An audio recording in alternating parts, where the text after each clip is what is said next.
I can't. I can't type anything in there if I'm supposed to be able to. Or... All right. In the chat, I you hit the should be able button. to. I hit the button. So I'm gonna try. We're trying to deal with some technical stuff. For those that are joining us live, we do appreciate it, guys. I can't even look at my own damn stream right now. It's not on my channel for me, so it's kind of odd. Let me try somewhere else. But anyway, we are supposedly live. Let me know, Colt, if you're picking that up. We're live. And thanks for everybody joining us live, guys. You guys rock. We are going to have a phenomenal show today, and we've got a great panel as well. Hit that like button, share this out for us, helps out a little bit if you happen to give a fuck. We do appreciate it. We got two really awesome guests today, and again, man, really excited week in gaming. We got some more tech stuff too this week, which is kind of convenient, even though we were getting tired of that for a bit. So let's get into some shout outs to the panel, and then we'll give some regular shout outs, and then we'll get into the first topic. Colt Eastwood, take your time and tell us how you've been. Thanks for being here. Thank you. All right, dude. No, I've been pretty good. Been playing a lot of stuff, playing Dirt Rally, Dirt 4, playing what we have on screen here is Far Cry New Dawn a year later with Dealer. So yeah, we were having some good laughs today, and you'll see those while we do the show. Should be good. Far Cry New Dawn a year later. Yeah, this gameplay is nuts, man. That's us playing on, I don't know why, but everything's going so damn slow for me. I'm having some problems. It's kind of weird. Everything's good here, so yeah, on my side. A year later, we've, I guess I got to let this here play, but a year later, yeah, we're finally jumping to Far Cry New Dawn, and this is us on the Xbox One X, and, it looks pretty damn good with HDR and stuff. But, hey, let's get into the next introduction here. We got Deep Batch. What's going on, brother? What's up? Well, gotta say, it's good to be on the show today. I'm pain-free today. As I was telling you guys before we went live on the air, I actually had to deal with a cavity earlier this week. So it's good to be feeling good and to be nice and safe in my shelter here at home. And I'm ready to go. Let's do it, man. Gotta stop eating all that candy, bitch. We've also got Fonzarelli. What's going on, man? Hey man, it's good. What's up, everybody? I just beat the one of the best games of the year, in my opinion. Final Fantasy VII Remake. It shouldn't even be called remake. It's so freaking different, man. Great game, fantastic game. When it comes on that Xbox, you guys got to play it. But awesome game. Yeah, we'll see. We've also Fonz loves the damn game so much. I just like to troll him. Get so much energy from him that way. Not here, bud. Hey, not here. No hot tubs. Hey, Tim Dog, what's going on, buddy? Thanks for joining us. Happy to be here. Thanks for having me yet again. Happy to have the guests. A lot of knowledge coming at you, so I'm just ready. It's gonna be a good show. You've got kind of like you're breaking up a little bit. Are you on Wi-Fi or anything? No, can you hear me now? Yeah, you're good now, bro. Yeah. Gotta mute my phone. Zalker, what's going on, buddy? Here you're jiggling around your armor in the background. Ching ching. Hell yeah, man. Just chilling, man, hanging out, playing a bunch of games, watching this. This game actually does look pretty nice. I want to see this in HDR now. That looks pretty cool. And everybody in chat's good to have you guys. And we do have two people in here with a lot of knowledge in game development. So enjoy it. It's gonna be great. So I'm just ready to. It's gonna be a good show. I can close that kind of like. And Dealer sucks at technical difficulties. Yeah, I've had to switch between two different browsers, both of which have some kind of coronavirus. So I'm gonna go ahead and hey, you know what? Don't get sensitive on me now, guys. Come on now. Again, we try to not making light of a bad situation, but we do try to bring people's spirits up. So again, we do got two fantastic guests as well. We've got Optimus Code. What's going on, buddy? Tell people kind of a little bit about yourself and what you've done and your developer prowess. And thanks for coming on. What's up, man? I appreciate the invitation. What have I done? A bunch of shit, man. I've been developing for over 30 years. Hell yeah. I mean, from game development to right now, I am a cloud architect certified through AWS and Azure, but I spend most of my time arguing with these clowns on Twitter. That's what I do. You need to use your time a little more wisely there, Optimus. I like how we had all these like professional cloud architects. He's like, but my feet are always covered in blood and brown stuff because of Twitter. Man, I'm not scared of these motherfuckers. You shouldn't be. I mean, it's just the internet, man. So again, thanks for jumping on. And again, a lot of these guys, they don't even know we talk behind the scenes occasionally, stuff like that. Like a lot of these people take this shit way too seriously without even knowing what the fuck they're talking about in the first place when it comes to who said and why they said what. So again, man, thanks for coming on, and you're a real one, like I said. We've also got. On, man. Let me go into that real quick, man, really quick, because I noticed on Twitter people was trying to pull me into a confrontation with Dealer and Colt a couple of times, but I noticed people specifically trying to pull me into confrontations with Dealer. I'm like, that man ain't never done nothing to me. And yeah, I mean, anytime we've spoken, we've literally agreed on pretty much everything, right? Right. And so I, like most people know, like I'm 55 years old. So I'm not the millennial stage. I don't have no YouTube channel or none of that stuff. I do what I do. I say what I say because it's from the heart. So I look at your podcast and I realize how popular you are on YouTube, and all of a sudden makes all the sense in the world why you get so much hate, because you have what a lot of people want, and it all adds up. And okay, so that's why they trying to come at this man so much, like even when he ain't done nothing. Well, again, So, I mean, even the shit, yeah. even the times when I'm doing shit, I usually ain't done shit. It's some fuckface who clipped me or didn't actually understand what I was trying to say, or didn't watch the back of the video where I double clarified just for the people that didn't get the first part. So again, man, it's like, did you watch? And they say no, and I'm like, all right, you're dead. Move. There's a casket. Lay in it. Bye. He lost the argument. Yeah, I mean, so. people were sending me little clips. I'm like, look, man, everybody make mistakes. Yep.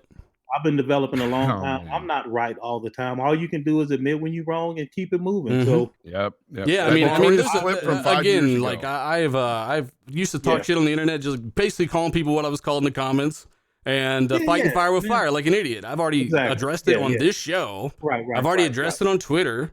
Those people, if that's your only weapon, you can fuck off. How about that? So again, we do appreciate you, Optimus Code, coming in, keeping it real, and actually not making up your mind based off a damn fucking piece of plastic. So we want to get to our other intro as well, and that was one of the best intros we've ever had, by the way.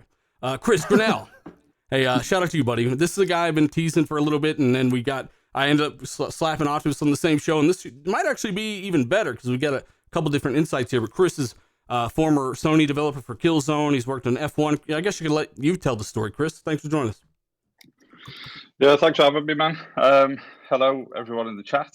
Yeah, I've worked with Sony for around 15 years, based in the kind of Liverpool studio, and then spent a year and a half, 2 years almost in Amsterdam working with Guerrilla Games. So in a senior design capacity. So I think there was a few people on Twitter saying you can't be a game developer if you don't program, but obviously they don't understand that there's design is particularly relevant with multiple SKUs out there, right? So. Yeah, we've spent a lot of time, almost half of my life, working for Sony. So and then now I've got my own tech company, and we're basically working on a sports technology platform. So it's not game derivative, but it's some good cloud tech, etc. And I've got a bunch of game concepts in my pad that I want to kind of resurrect at some point once this sports technology section of my life has kind of moved past. You're like Sean Connery, the game developer, man. It's so cool. You sound a lot like Sean Connery right now. Man, we want to thank you for coming on, man. My Scouse accent, so hopefully everyone understands me okay. Oh, Chris, I got a question before we get started. Why are you on the Xbox podcast? You might have a little something to do with one of the main topics. Yeah, okay. No, it's which I can't wait to dig into. Yeah. So again, I've been fortunate enough to own, kind of pretty much every console that appears, so I am a rounded gamer. Obviously, people think for some reason that I absolutely hate PlayStation, but as I said, I gave almost half of my life to that company, so there's no kind of animosity or hate there. I just had a lot of friends from around the globe in the kind of 360 days, and it just became my kind of platform of choice when it came to multiplayer, and obviously live chat and party chat and things like that. It was like just a lot of people, right? A more rounded experience, to be honest. So I just resided there the majority of the time, and I've also put a little Xbox avatar on just to piss off the. Yeah, because you got to remember, Chris is the guy. Chris is the developer that was talking about, talking to the industry people. There's a staggering difference between the Series X and the PS5, and because of math, as I always said, there's no real getting around it.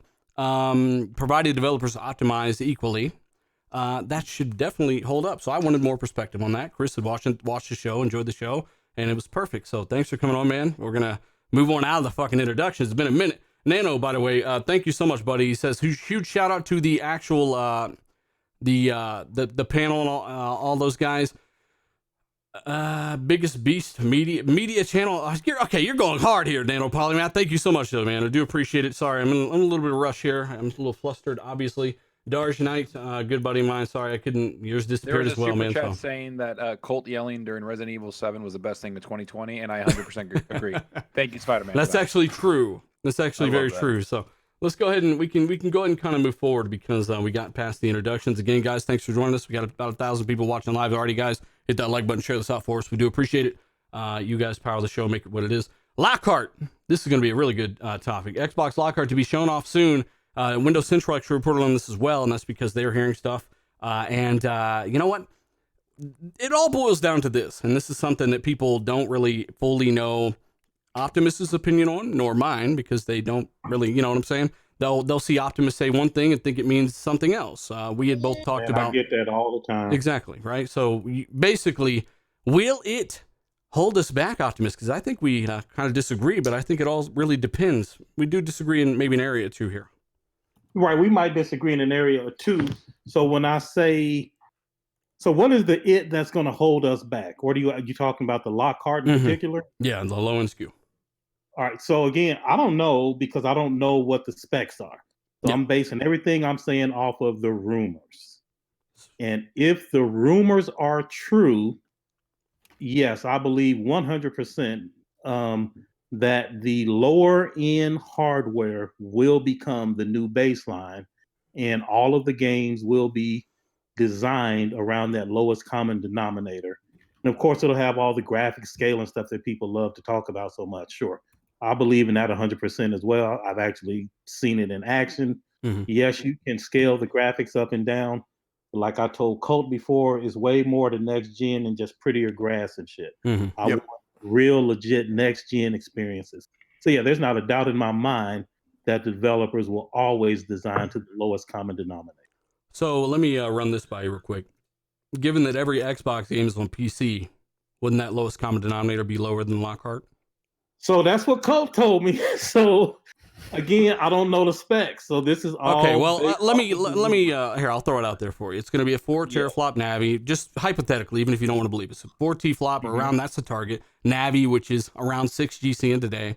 You've got 8 Zen 2 core with likely 16 threads as well, and an SSD. Yep. So given and 8 gigabytes of we're hearing 8 gigs of RAM, but they're going to have that pull of virtual memory as well. Okay, so 8 gigs of RAM, and what about the velocity architecture? We're going to have the hardware decompression? Yeah, it should have all that stuff. That's where that virtual memory comes in. All that stuff should come across, apparently. Okay. So that's why I was saying to you on Twitter, provided it's 8 Zen 2 cores, I don't see a bottleneck there that will prevent that gameplay design from actually being held back. As a matter of fact, they would just quarter the resolution at nearly the same settings as the Series X, and you're going to have a beautiful game at 1080p. That would, because, well... So it depends on the vision of the designer, but there are 2 questions in place. So the first question is, would the PC then be the true bottleneck that's holding everything back? And if those specs that you said are true, then it would be the PC, unless they change the minimum requirements. That, like, because now I think the average minimum requirements are like a 1060 or whatever, might be even lower than that. Yeah, it's lower than that.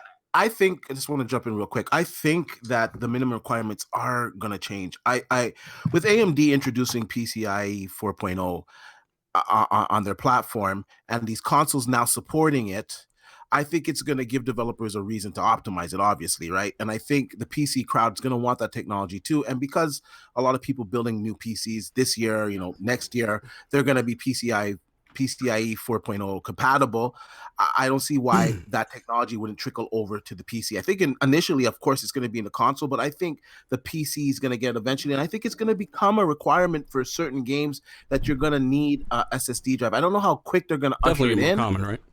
But I think it's going to happen. Now, the baseline of the console, this is just my opinion, right? You guys are the devs, so this is my opinion. I think the Lockhart with 4 teraflops, which is roughly like six and a bit of GCN, but with the CPU, no longer making that GPU, the bottleneck. I really think that the Xbox Lockhart will be a capable 1080p, 1440p, 60 frames per second machine. I think maybe for the newer generation games, like that are kind of targeting like the Xbox Series X, I think those games most likely will run at 1080p, 60 frames per second with good settings. But I don't know. It's confusing because I'll be honest, I kind of was under the impression that they were gonna phase out the Xbox One X because the Lockhart would pretty much. Wow. they actually, yeah. I mean, that we know of. That's their plan. They're planning on that. Yeah. So the Lockhart pretty much makes that obsolete, right? So I was thinking that they would just keep the Xbox One S, price it at $100, $150 as the base model, and go on up. But I could. Well, remember when they phase this hardware out, like the OG Xbox has been out of production for how many years now, right? You can still buy Halo Infinite in 2020 and play it on that 2013 VCR. That's kind of their idea. Look, you can keep your Xbox One X going forward. It'll work for 1, maybe 2 years, Matt Booty said. But after that, there's a cutoff. And that's about the time developers start getting those games out that are taking advantage of more threads, right? So that's kind of the thing. There's a big picture here. And you really have to understand what you're talking about to understand what someone's saying in the grand scheme of things. I think we all agree that if Jag cores were still on the table for years and years and years, that, of course, gameplay design, you can't have that many AI that make this thing come to life. You can't do all of this stuff, all of this geometry and detail, or you got to hide this loading point here or there. There's certain bottlenecks by certain pieces of hardware that would be kind of still there. But given that Lockhart would apparently be 8 Zen 2 core, potentially, most likely 16 thread, Jason Schreier's already talked to people that worked on it. They said it's the fastest gaming CPU they've ever played with console they've ever messed with, which is cool. I'm sure they haven't talked about the Series X yet. And then on top of that, if it does have the SSD and all that stuff, I think it's a hell of a system. It's just the 8 gigs of RAM that I'm concerned about. Like I said, that's not coming from anywhere but here, and that's the virtual memory, The 8 gigs of RAM though would be sufficient for 1440p and 1080p, 1440p. Yeah. I don't think it's going to be really targeted. But it'll have more than that. That's the thing. That's the thing about the velocity architecture with the virtual. Y'all still talking about graphic stuff. So the stuff I'm talking about is not graphics. So anytime you bring up a resolution or a setting, a graphic setting. Yeah, that's why I said like AI and stuff like that, right? Like all kinds of stuff like that. That would definitely be bottlenecked by previous hardware if game design exceeded that. Sure, but the GPU, I guess, so it is common, very common for the game programmers to use the GPU for more than graphics. And I think that's where the misconception is. You pass a lot of your game's calculations off to the GPU. So it is rendering physics, it is rendering AI in addition to all of the graphic stuff is doing. You guys remember when the whole bit mining thing sent the price of video cards way up, and they weren't producing games in 4K with those cards. They were using those for calculations. The stuff Valkyrie would do or Zalker would do if they're data mining and they got to process a lot of big data. They will get those video cards. They will sync them all up, and they will perform nothing but calculations.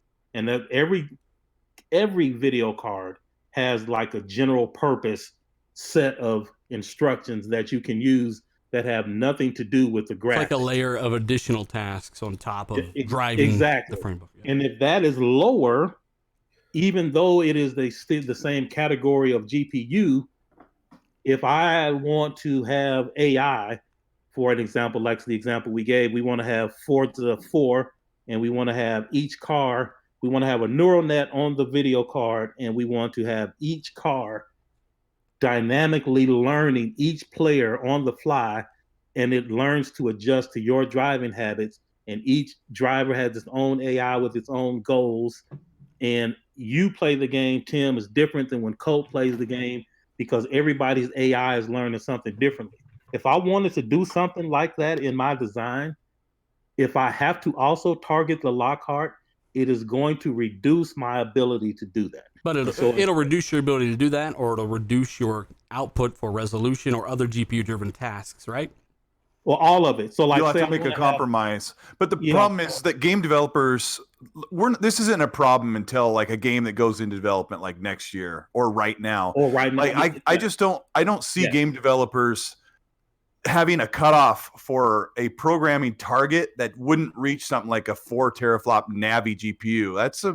That's a pretty decently We got to give powerful. people like an idea of how powerful that is too, because Digital Foundry, and again, people were telling us we couldn't Yeah, compare like and say what does it compare? Yeah. What does a 4 teraflop GPU Navi compare to? they were as a running. card that's They were running popular? Wolfenstein 2 at 1080p, 144 frames per second on that thing. I mean, it's Yeah, I mean, it's a current gen game, but next gen, like, I just don't see developers in 1 year saying, let's build something that like a Lockhart can't handle. Like having that cutoff because there's so many PC they wouldn't builds. say that though. They wouldn't say let's build something that a Lockhart can't handle. Sure, that doesn't happen. But I'll tell you this right now. I have current friends that have Series X dev kits. That's a shout out to you, Forte. Forte calls it the Series X, not the Oh yeah. And we don't talk often, maybe 2-3 times a week in a little private Slack channel that we got. And we have talked many times about what they could do if they were allowed to design around the 2080 Ti only. oh yeah, of course. They could easily take full advantage of it. They'll just never get that opportunity, like ever. And that problem's And there they without would the have such Lockhart low though. customer count. I mean, across Yeah. the board, third parties, even Sony now, bringing more and more games to PC. I mean, we can't ignore that. That is absolutely a quintessential part of the argument, is that the lowest common denominator is definitely a True. PC that is running much slower than a game like Wolfenstein 2 at 144 frames at 1080p. That's, that's not the average, right? But I'm just saying there are so many less capable PCs out there. Let me jump in this. But also, Optimus, the thing that you're talking about calculating them on the video On the card, I get what, on the CPU, I get what you're saying, all that. But there's a lot of things being factored into these new systems that they've never had on a console. And I understand what people are saying, that PC is usually the lowest common denominator, and it is for certain games that developers want in their art direction to run that. Like World of Warcraft can run on a goddamn potato. Like, I get it. Like things like that. That's an art direction. They do that because they want the most hands on it, because they need to populate the game. Yeah. But now with these new ones, like we've talked about how developers have coded and kind of jerry-rigged certain things so they can do, because of the bottlenecks that they've had on the systems now. But now they don't have to really do that. A lot of developers have even talked about how they don't have to do little certain things to procedural the world, because of how the CPU is not a bottleneck anymore. So when you look at the lowest common denominator, it is going to be raised exponentially because of the consoles, because that's what most games launch are on consoles. They make a lot of money on consoles. I'm not disputing that at all. That is 100% 16 true. threads of Zen CPU cores. I mean, that's fucking that's the biggest leap in the system almost. But so like, but the code is going to change, is what I'm saying. Series X. No, Do you it's not think like the code is going to change though? Like that's what I'm trying to tell you. Absolutely. Like it's going to change like crazy. A lot of these things that I'm talking about, like the jerry-rig, moving things around, or finding a way to make it like procedural the world, to bring out like certain things, that's going to change because they don't have to do that anymore. Yeah. Well, so that's Chris. Yeah, and Chris. Chris. Yeah, jump I in, think buddy. Let's see what Chris the has big to say. game the big game changer of the next gen consoles is the CPU.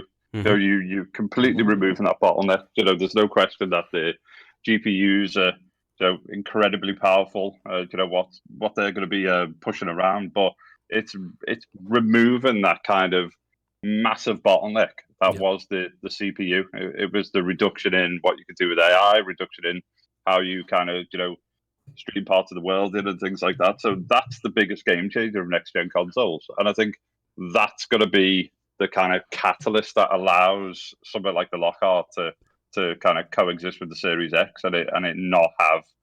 I agree with what Optimus is saying about you have to start to look at the kind of lowest target and things like that, but it is going to be those kind of low end PCs, and that's the big thing which I'm kind of hearing from developer friends and things like that, is the fact that it's that whole kind of bottleneck and that whole kind of system, CPU area which was causing the issue. So they'd have to obviously start to trade off, and they'd have to look at kind of what they do with memory, look at what they do with the kind of GPU and things like that. That's the kind of massive change in next gen console development and power. A lot of people kind of talk about T-flops and stuff like that, but it's really, people need to be focusing on that CPU, because as you just said, Dealer, it's an incredible kind of increase in what we've had in the past. I've said it like a million times. I want power. your take on this as well, because with something like this CPU is insanely quick compared to what we got today. Now, if it wasn't on the same architecture, and if it wasn't a similar speed, I would absolutely believe, yeah, okay, gameplay design, we're going to be compromised. But really, when you got that much overhead on the CPU, you take a Series X game that looks amazing, got all these effects, you've got, you can do about quarter of the resolution, maybe a little more with Lockhart with that kind of power has been proven so far from what we know. Don't you see the games looking very similar? It's just a quarter resolution scale there, and they can run all the AI and all that extra physics on the CPU. Who you asking, me or I was asking Chris? Chris. I was trying to get a little more out of Chris here. Yeah, so I think without obviously we're talking kind of hypotheticals around Lockhart, what we heard and rumors and things like that. But yeah, I think they're way closer in terms of what they can do with kind of the experience and the AI and those type of kind of game world calculations and things like that. And it will boil down to kind of res. I was reading stuff about is Lockhart going to be a 1080p machine and 1440p, at a push, depending on the type of game, to get those kind of frames up. Mm-hmm. So it's got to focus around that. So I don't think there'll be that much of a kind of differential in terms of actually what the gameplay experience is like. The biggest worry I have is that certainly in this gen we've seen some really kind of lazy optimization. And you can look at Res Evil, you can look at various that other was games. an odd case with Resident Evil, wasn't it? They're like, let's just run it at 4K and let the fucking GPU bottleneck, and hey, 45 frames per second, it's a new thing. Yeah, and that's where you kind of start to run into major issues. And as Optimus is saying, if those kind of devs don't look at how they kind of scale across the platforms, whether PC, console, and kind of top end Series X, then you may start to see kind of real kind of foolish decisions making Lockhart and things like that looking quite poor when really it's not, as long as it's optimized correctly. But that's been the biggest issue, and whether that's been people trying to rush stuff out, whether it's you're people saying be obviously competent, basically, is what you're saying. Be competent and actually apply yourself and try to make your game look. And I would imagine they would, Chris. I mean, you would know. Developers are competitive. They're big gamers. They dedicate their life to it. Yeah, so there's obviously differences between third party and first party. So obviously, from a kind of PlayStation perspective, we being a first party studio, we were kind of lucky to have the kind of tech departments, people who were kind of running on the hardware, kind of early dev kits, early specs. Also some of the kind of graphics engines that were being developed. So we had kind of a real head start against other people. So if you go all the way back to PS3 and cell architecture and things like that, there was a massive learning curve, and there was a big learning curve for us as an internal studio. But it wasn't as big as some of the external studios who weren't getting that kind of support from the kind of tech architects and those kind of. So you were forced to work on cell architecture. I mean, what were you thinking? What the fuck is Sony doing right now? Like, were you pissed at all? Did you come to an instant grasp of the hardware? Did you understand their vision? What kind of feedback was in the studio at the time about what are they thinking with this thing? Because it was kind of radical at the time. Yeah, I mean, I think it was. It was one of excitement. I think when people try new ideas, new hardware, etc., it's always one of excitement. So you don't kind of automatically dismiss it. Yeah. But I think it's when we start to get down the track of kind of reserved power and things like that. You just tried to make use of what was there, all of it, straight away and things like that. So it's a bit like the Emotion Engine. It was kind of pushed as this big newfangled, kind of machine learning piece of kit or whatever. Was that the Pixar? The Pixar, is that the one that's Sony pushed like a Pixar looking thing, and they were talking about how Pixar graphics could be possible. Was that the one, or is that something different? Maybe that was the PS2. I think that was something different. And the Emotion Engine was all about this kind of game experience, and it would kind of learn how you play and just things like that, alter the experience. And in theory, it just wasn't anything to kind of write home about, so it kind of disappeared a little bit. And cell architecture was it was kind of great for supercomputers or that side of things. I mean, I think off the top of my head. I think it was kind of co-developed with IBM, Toshiba, I think, and sort of like, so it was kind of supercomputer stuff. But obviously, trying to get that to work in a games console and utilize it to its full potential was really kind of difficult. Especially with third parties, right? Yeah, massively. And people were obviously used to kind of developing games in a certain way, certain technologies. Yeah. And then obviously you saw, Sony kind of, flip it completely on its head and go back to more kind of traditional, Jaguar, etc. as we move forward. So it was, and probably to touch upon it later, but there's a few little murmurings that I'm kind of hearing. Stuff. Let's save that for later. Yeah, let's save that stuff for later. We'll get to that. I do want to say this though. Is something we've been talking about for quite a while, probably well over a year, is the fact that for the first time ever, and this is bigger than so many people know, you're going from x86 to x86 architecture. Yeah. And that's a massive factor when it comes to how these games are built and how the compatibility of them all, the development time, all that stuff. So, I mean, I think it's all comes together along with their virtual memory setup. Like PC doesn't really do this right now. Like apparently you have 100 gigabytes of assets. Developers can lodge into that SSD to be shot into the RAM using that compression block. They can actually speed up so quick that it can actually send those assets to the RAM quick enough to be real-time use. That stuff's not been done before, really. I mean, there are so many factors. I just want to ask Chris a quick question just to piggyback off what you said there. Now, with the, well, I don't want to get too much into the SSDs and all that stuff, but with the new consoles, I'm under the impression that we're going to see like textures that we've never seen before, like just for the sheer bandwidth that they're going to have on these next generation consoles. And I'm under the impression that at least some first party games are going to really start to approach photorealism. Now, am I foolish to think this, or do you think this is going to be capable on these next generation consoles?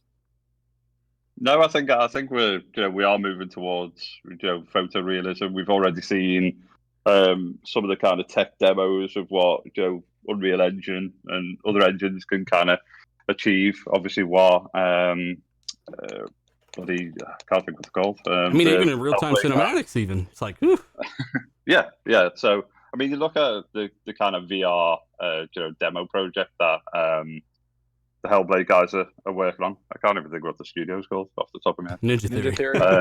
Ninja Theory, yeah, that's it. Yeah. So you've seen kind of in-engine stuff that those guys have done, where they've mapped out the office and things like that. So I think we are going to kind of move more towards those kind of tech demos that we've seen, where as I see Unreal Engine, they've mapped out kind of photorealistic apartments and things like that.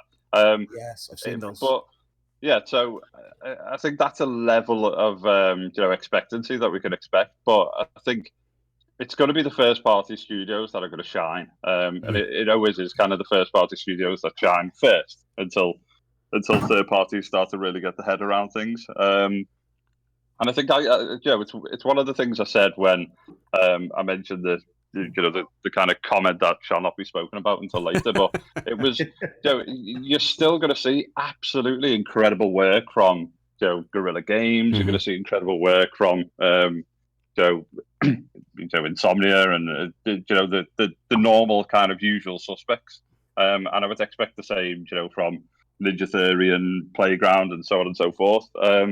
So it's not. PS5 is not a bad console. It's an absolutely beast of a piece of hardware. But it's just a piece of hardware which is slower on numerous kind of parts than what Microsoft have put together. And it'll probably. I mean, I'm under the impression that it'll be cheaper as well. I mean, others might disagree, but I definitely think that Sony are targeting. They know that magic number.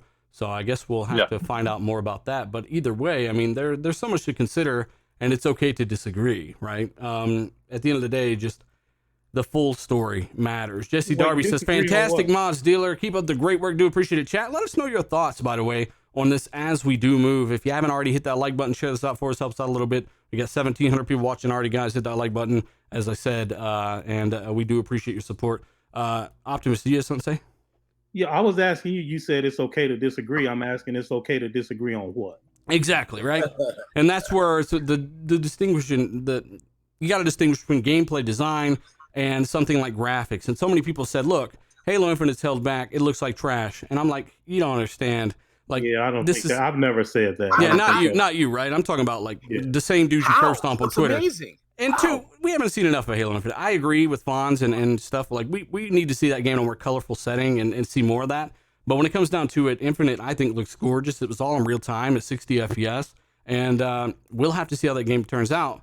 It comes down to, hey, is your game going to be held back from a design standpoint? Horizon Zero Dawn, hard drive is too slow, CPU is too slow. They couldn't have flight. You know, there's so many things. Right. Things like that can be yeah. held back. But when it comes down to the visuals and stuff like that, I just don't think we're going to see a lot of it, especially considering Agreed. it's going to Oh, I scale agree across 100% PC with from the that. bottom up.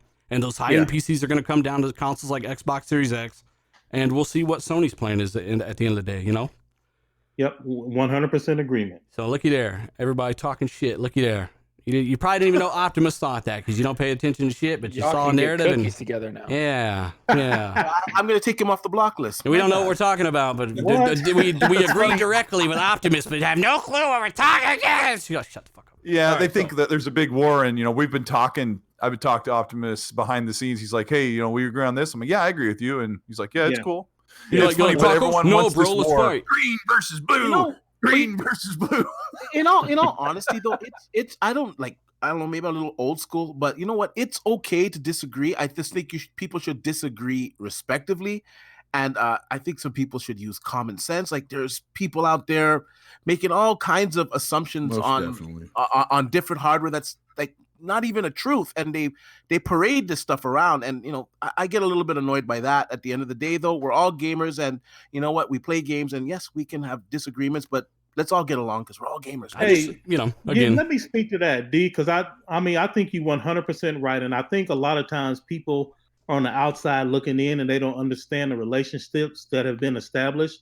Say, for example, like you and J-Dub. J-Dub goes hard in the paint all the time. who's J-Dub? But you and him have a relationship, right? It's all love between y'all. And so other people will see you and him going at it, then here they come piling in. I had all these fucking clowns coming at me. Like, what are you? First, that's not even what I said. And like, second, like, me and this man right here, we know what we talking about, but it is a public platform, so I get it. But I think a lot of it is people, they join in without the full context. Yeah. And you'd be surprised how much it has something to do with the And I'll plastic. say this about who you just mentioned there. Yeah, he's always like, man, he's something else, Come on, keep the drama shit. Let's don't even go into it. Come on. But at the end of the day, honestly, this guy is on his Xbox like every day. Man, he cool. That's what I'm saying. He just having fun. I'm still trying to figure out who Twitter. J-Dub is. Let's go ahead and move forward. Let's not talk about other men on the podcast. They're not going to be like all these other podcasts. So we're going to go ahead and, again, no, shout out to J-Dub. Everyone takes that guy, so seriously, but I do think he's trolling a lot of times. But again, Parody account. that's why we have had so many developers on and people in the industry and it's like people that don't watch just say we don't know what we're talking about and blown away because nobody else has called it like we have. Nobody. So that's just the facts. Sorry. I mean, I hate to break it to people. We've been ahead of the curve. Not to toot your own horn, but I did see a post somewhere on the internet saying that dealer knows more than most of us. He's light years ahead. we've been saying stuff for years. I don't want to get into that, but we've been going for years. And again, it is what it is. Dealer light years gaming. Light years gaming.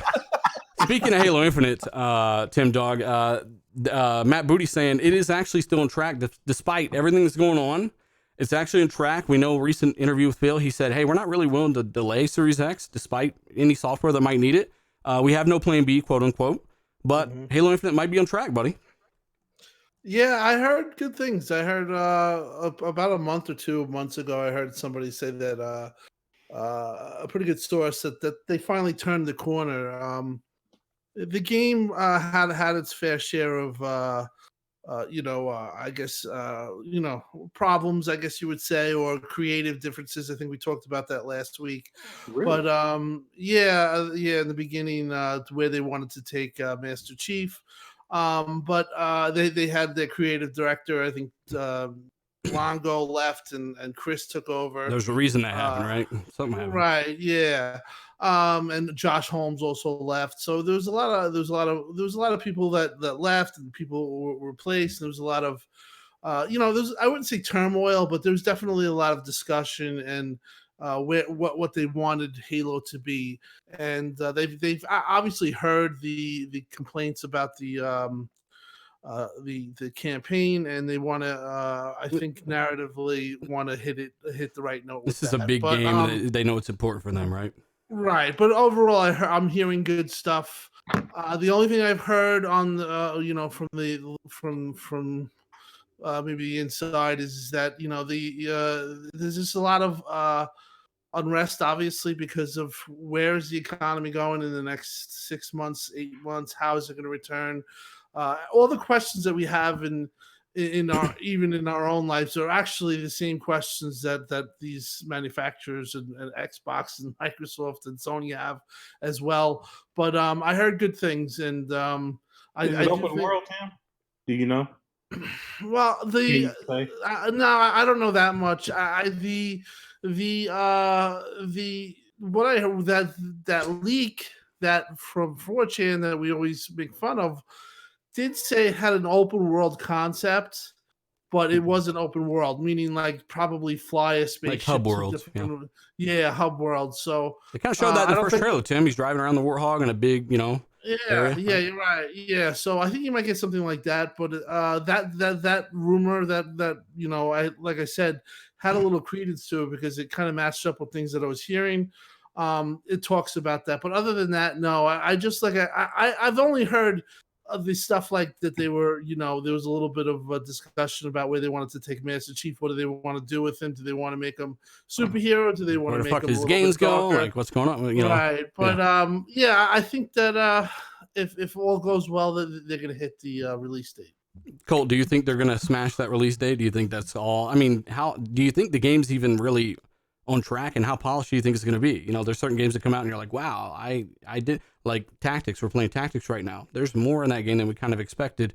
What are your thoughts with Infinite, and do you think it'll kind of surprise and delight? Halo Infinite's one of their biggest games in a couple of years, besides Gears 5. So with the team not being able to be hands-on together in the studio at 343 for these past couple of months, like I can't help but think half of productivity is being stifled by being at home. So, if you lose half productivity for 2 months during this stage, I just wonder how they're going to deliver it as planned, or if everything's going to go well. Bill did say that they are kind of hampered by that, right? Stillwell? Yeah, and Phil said they didn't have a plan B, and they would still release the console, and if a game had to wait, it didn't have to launch with the console. Like that was kind of the. It's what kind of worried me. Like, is he saying it's okay if they delay it? But I do want him to be okay with delaying Halo Infinite. Yeah, like. I feel like, Gears 5 was a masterpiece when we played it, and then a week after the first patch came in, when it went out of review, it had problems. And big problems, yeah. Yeah. Hey, Cole, hold on real quick. I thought he was saying that he wasn't going to delay the release of the console, even if Halo Infinite wasn't ready to launch with it. That's what I gathered. Yeah, that's what he's saying. That's what I gathered. Was Cole saying the opposite? Maybe I tuned out for a millisecond. I thought that's what he was saying. I thought I had it the other way around, because I remember him talking about delaying Halo Infinite, if they were going to delay it or not. No. And he did say that they wouldn't. He said they made the mistake in the past releasing hardware, and he's referring to Xbox One X. They wanted to release it with Scalebound and Crackdown, and they couldn't.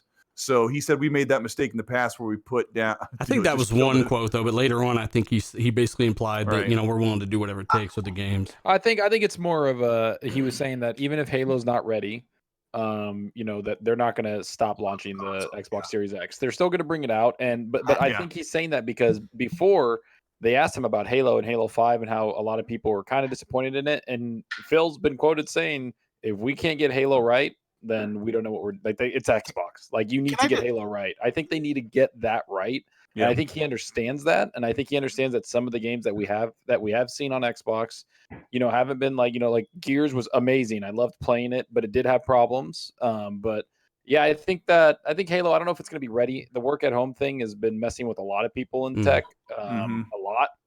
Especially sucks that we're not playing Last of Us right now, man. Fuck. I know, and that's a big thing, and that's like a huge one. Like Last of Us should be out in a month, and we should be playing it and having a good time. But I think we it was can't already because supposed of to be, this. wasn't it? I think the Last of Us delay though. I think it's more of them wanting to be able to get it out to as many people as possible, because a lot of the regions that they have, those gamers, they don't have a lot of online, or their bandwidth is slow, and they rely on the physical disc. I think the delay is more to do with that. I actually think the game is pretty much done. I On the think their consoles, delay is fucking trash, man. They should release it. on the consoles though, I just He said, wanna release that add on the unfinished consoles- shit.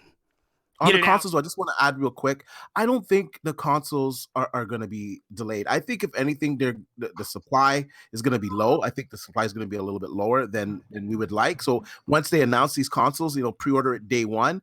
But I think they're going to be delivered, because I just ordered a DJI drone. It came from fucking China. I was surprised. It's like, holy shit, it's coming from China.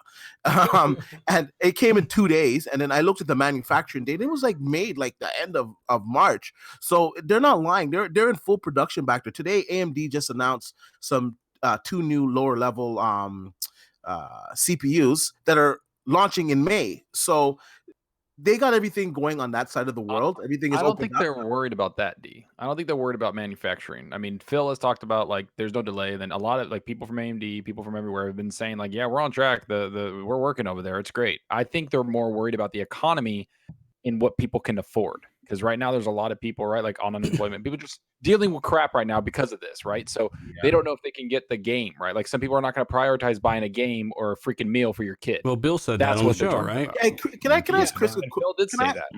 Can I ask Chris a quick question, since you're a developer there, and Optimus as well? Now, I understand things are a little bit more difficult, obviously, because of the situation. But if every department is, in contact with each other, can't they get, the different assets and work out the problems that they have within their teams, and pretty much get everything together, maybe at a slower pace, but still get it together? I think it's what. Well, let me go first, Chris. So Yeah, no I worries. think it's more to it than that, D. So let's assume everything you said is true, and they did all of that, but there are still there's this distribution channels that they depend on their partners to do their part as well. And so even if they had everything ready, there's no guarantee that Walmart is ready, or Target, or GameStop. What's going on with them? How do we reroute from them? Do we have contractual obligations that certain fulfillment has to be through GameStop, et cetera, et cetera? So there's more to it than the game actually being ready. Then, of course, there's the download, which Microsoft will be good on that part because they've got Azure to handle all of their downloads and stuff. But it's just more to it than the game itself being produced. Yeah, I just want to would let agree everyone with know Optimus. Cortex is streaming. If you guys couldn't tell, Cortex. Hey, Cortex, fuckface. That's not how you get it done, buddy. No, it's not him. It's just a bunch of spam bots. All I gotta say is lethal, and everybody, all the mods, you guys are killing it. Keep going. Yeah, Thank you, man. guys. I love it. I love it. So No, again, they're handling lethal's killing it, man. T1000 went in effect. He went. Lethal's gonna break his finger in half on a damn screen. Again, man, shout out to everybody in the chat putting up with this douche, and it happens, man, when you get this many people in the chat. Like, this guy obviously is really weird and has enough time to. But you're going to ask Chris about. Yeah, I was going to see what Chris was going to say. Sean LeBrie, shout out to you.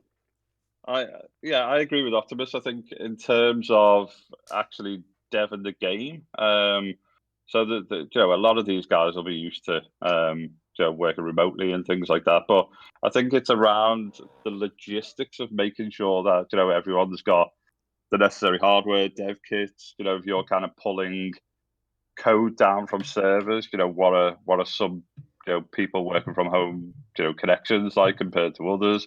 So it starts to add kind of percentage delay on just some of the things that are really quite quick when you're in the office. You've then also got the kind of the testing facility. You've got the kind of master technicians starting to kind of put code on disks and things like that, and make sure that those things are kind of installing and downloading correctly. So there's a lot of kind of logistics outside of the dev. I think if you look at kind of Moon Studios or something like that, they're completely located all over the world, and they've delivered some two incredible games in kind of the RE series. It can be done, and it can be done well. But I think the kind of mass distribution of kind of tech hardware, making sure you can kind of pull, gigabytes and terabytes of data down and then get it back up, and your kind of code checking in and things like that. It just adds percentage amount of time on top of what is normally a really kind of speedy process when you're all kind of working from a studio. The dev side is fine. I mean, if you take Killzone 2 development, for example, there was 200-300 odd guys in Amsterdam. We were using Cambridge Studio as a kind of art building an asset team. You were using people back in kind of Liverpool and London on other aspects of the game to try and pull that together as we start to move into the last part of development. So at its kind of height, you almost had like 600 or 700 people kind of working on different aspects of it. But it kind of all centrally had to go back to Liverpool for the kind of master text, the QA, all of that type of stuff, then putting together like the gold discs before going off to distribution. So I agree with Optimus. There's a few aspects kind of outside the control of Microsoft or Sony on some of these products, which have just been inherited by people having to work from home, really. Hey, well said, Chris. Sorry, I was gonna say out of Wilmy Hood and tell Wilmy Hood, welcome to the party. There's a crackhead in the chat. Again, I don't understand where people find the time from the pandemic. I don't know, man. It's our first pandy over here too, and we didn't get that about that idiot in there. Let's go with Charles Cutter, who put in a super chat. He said, "Sorry it took so long to donate. No problem, man. Love what you all do to make the streams so great. Keep up the fantastic work. Love you guys."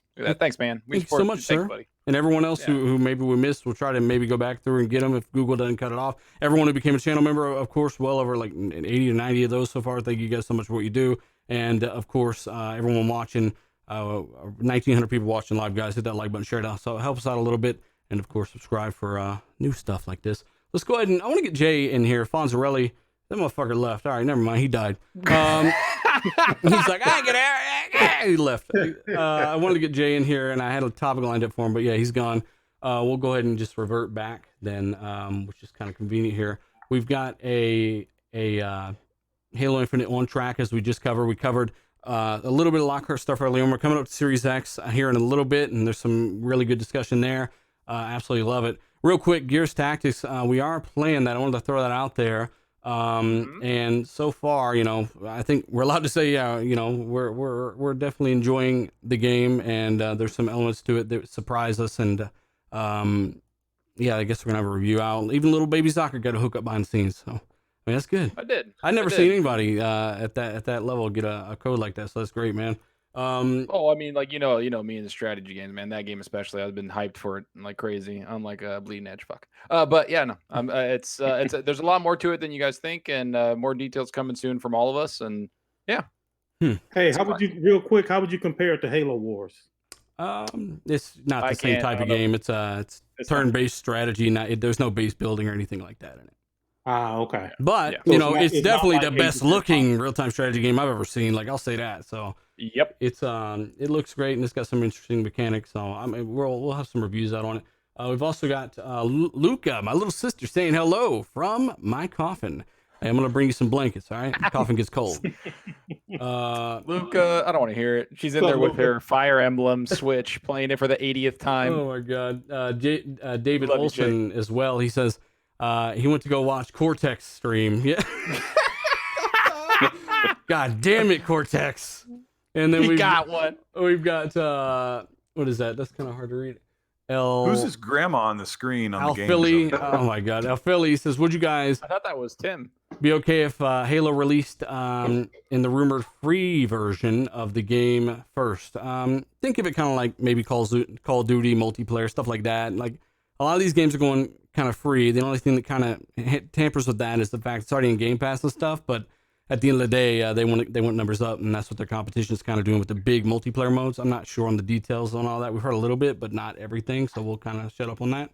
Yeah, there's nothing concrete out about that, guys. But I mean, if you look at the trend around the industry, I mean, you can start putting things together that developers are going to be looking at things a little differently when it comes to multiplayer. Mm-hmm, definitely. And never mind, I can't. So we'll go ahead and move forward here. I'm trying to get back on topic here with my cat freaking out in the background. Killing another rat and shit. Zalker, Crytek remaster. We'll get to this one real quick because we do got some people talk. We were talking about this last week, and I was trying to hype it up. Like, hey, what did they do? Could they be doing something cool? It's a remaster, as we kind of expected. Crytek remaster coming summer 2020. Kind of a good time. There's no damn games on any platform right now, and I can't wait for Ghost of Shiitake Mushrooms. But other than that, there's nothing really close, right? Yeah, I mean, honestly, when I saw that, like the Crytek Twitter like woke up from a slumber, came out of the coffin with Luca, and it was just, I don't know, man. I'm excited to see that because I want to see Crysis come back, man. Because there was like where you're playing games, you're like, oh, that's pretty good system you got there. Does it run Crysis, bitch? No, you don't got nothing. So that's something I'm kind of looking forward to. I want to see how they remaster it, and I hope it's a hint for like a next gen Crysis coming out on these new systems, right?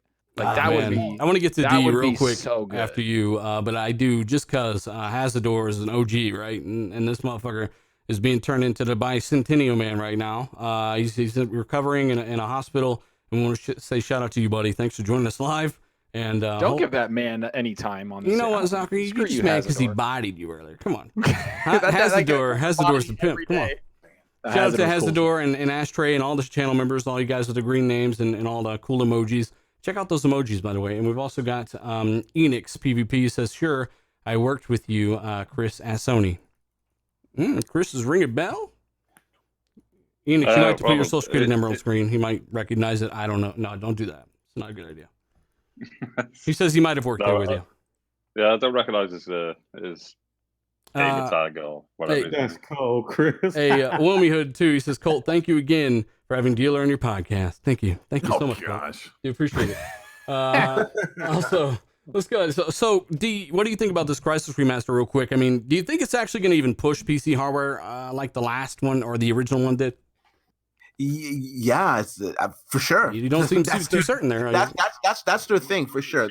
And I saw like some early analysis of the trailer, and it appears to have ray tracing in there. So I think it's gonna stress systems, and I definitely think it's going to be on the Xbox Series X. And I'm not gonna say it's not gonna be on a PlayStation 5 because I don't know, but I know for sure that they're gonna have some type of deal in place for the Xbox Series X.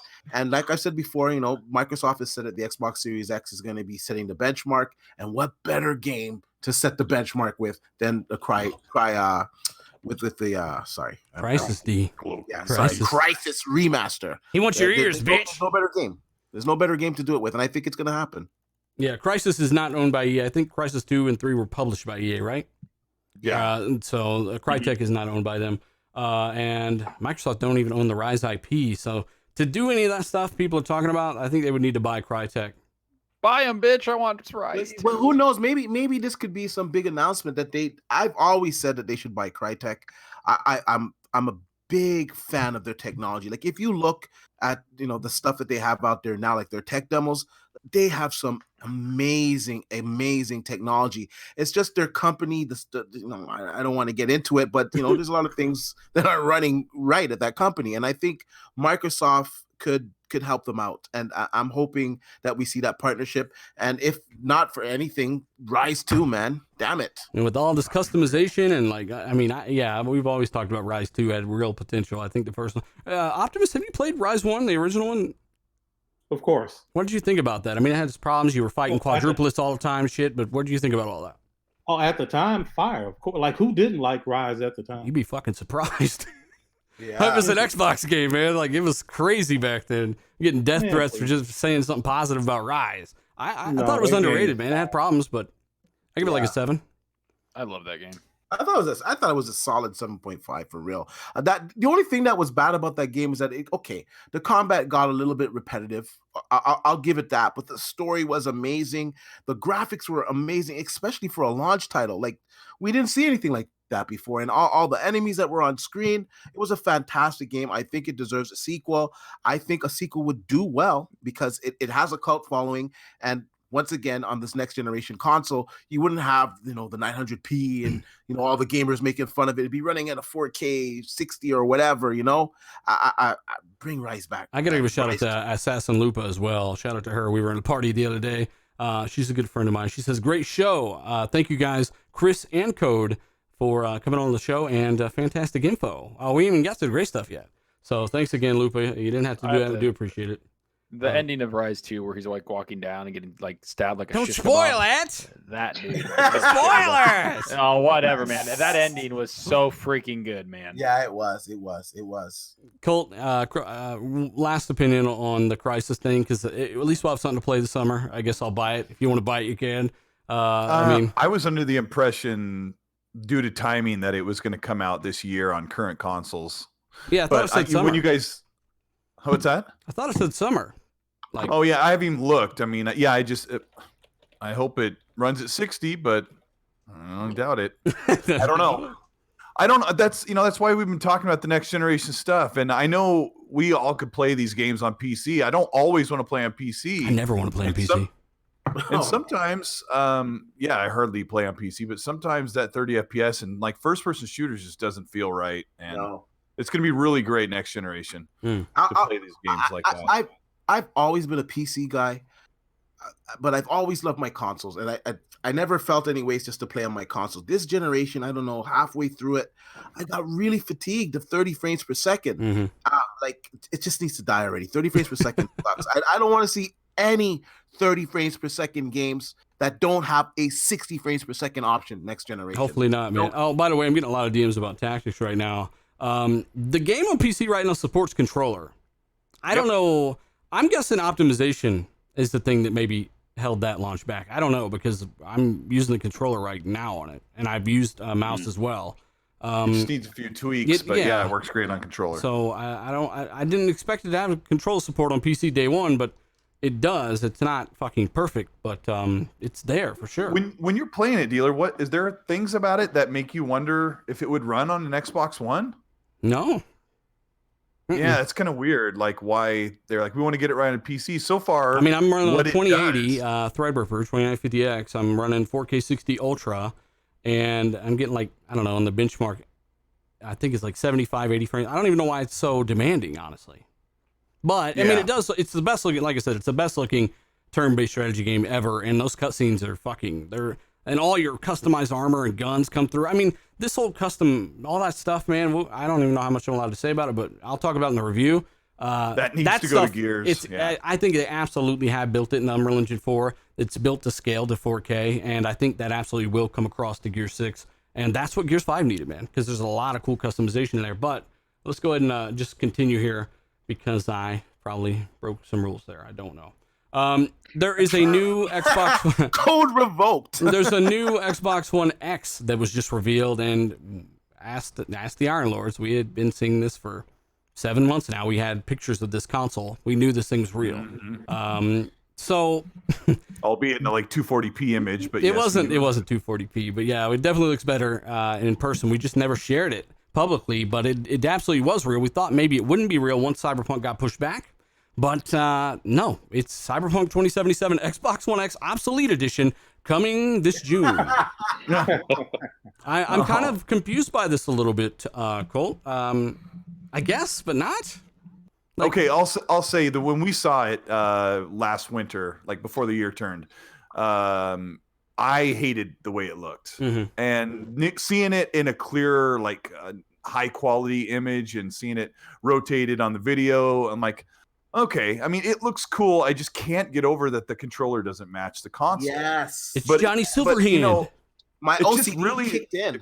It really sucks because they partnered with CD Projekt Red and the Microsoft hardware team to come up with this design for the game that was delayed to come out in April. And they have no choice but to release this console now instead of waiting to release this console next to the Xbox Series X. And I think they made the right choice. Like, give people opportunity to buy this console and just keep it as a collector's item, I guess, at this point. But they can enjoy it for like 7 months or 8 months until the new consoles come out. Optimus, so that's my what are your thoughts, Optimus? I mean, was it kind of surprising that they're bringing out a custom console for a system that is kind of on its way out the door?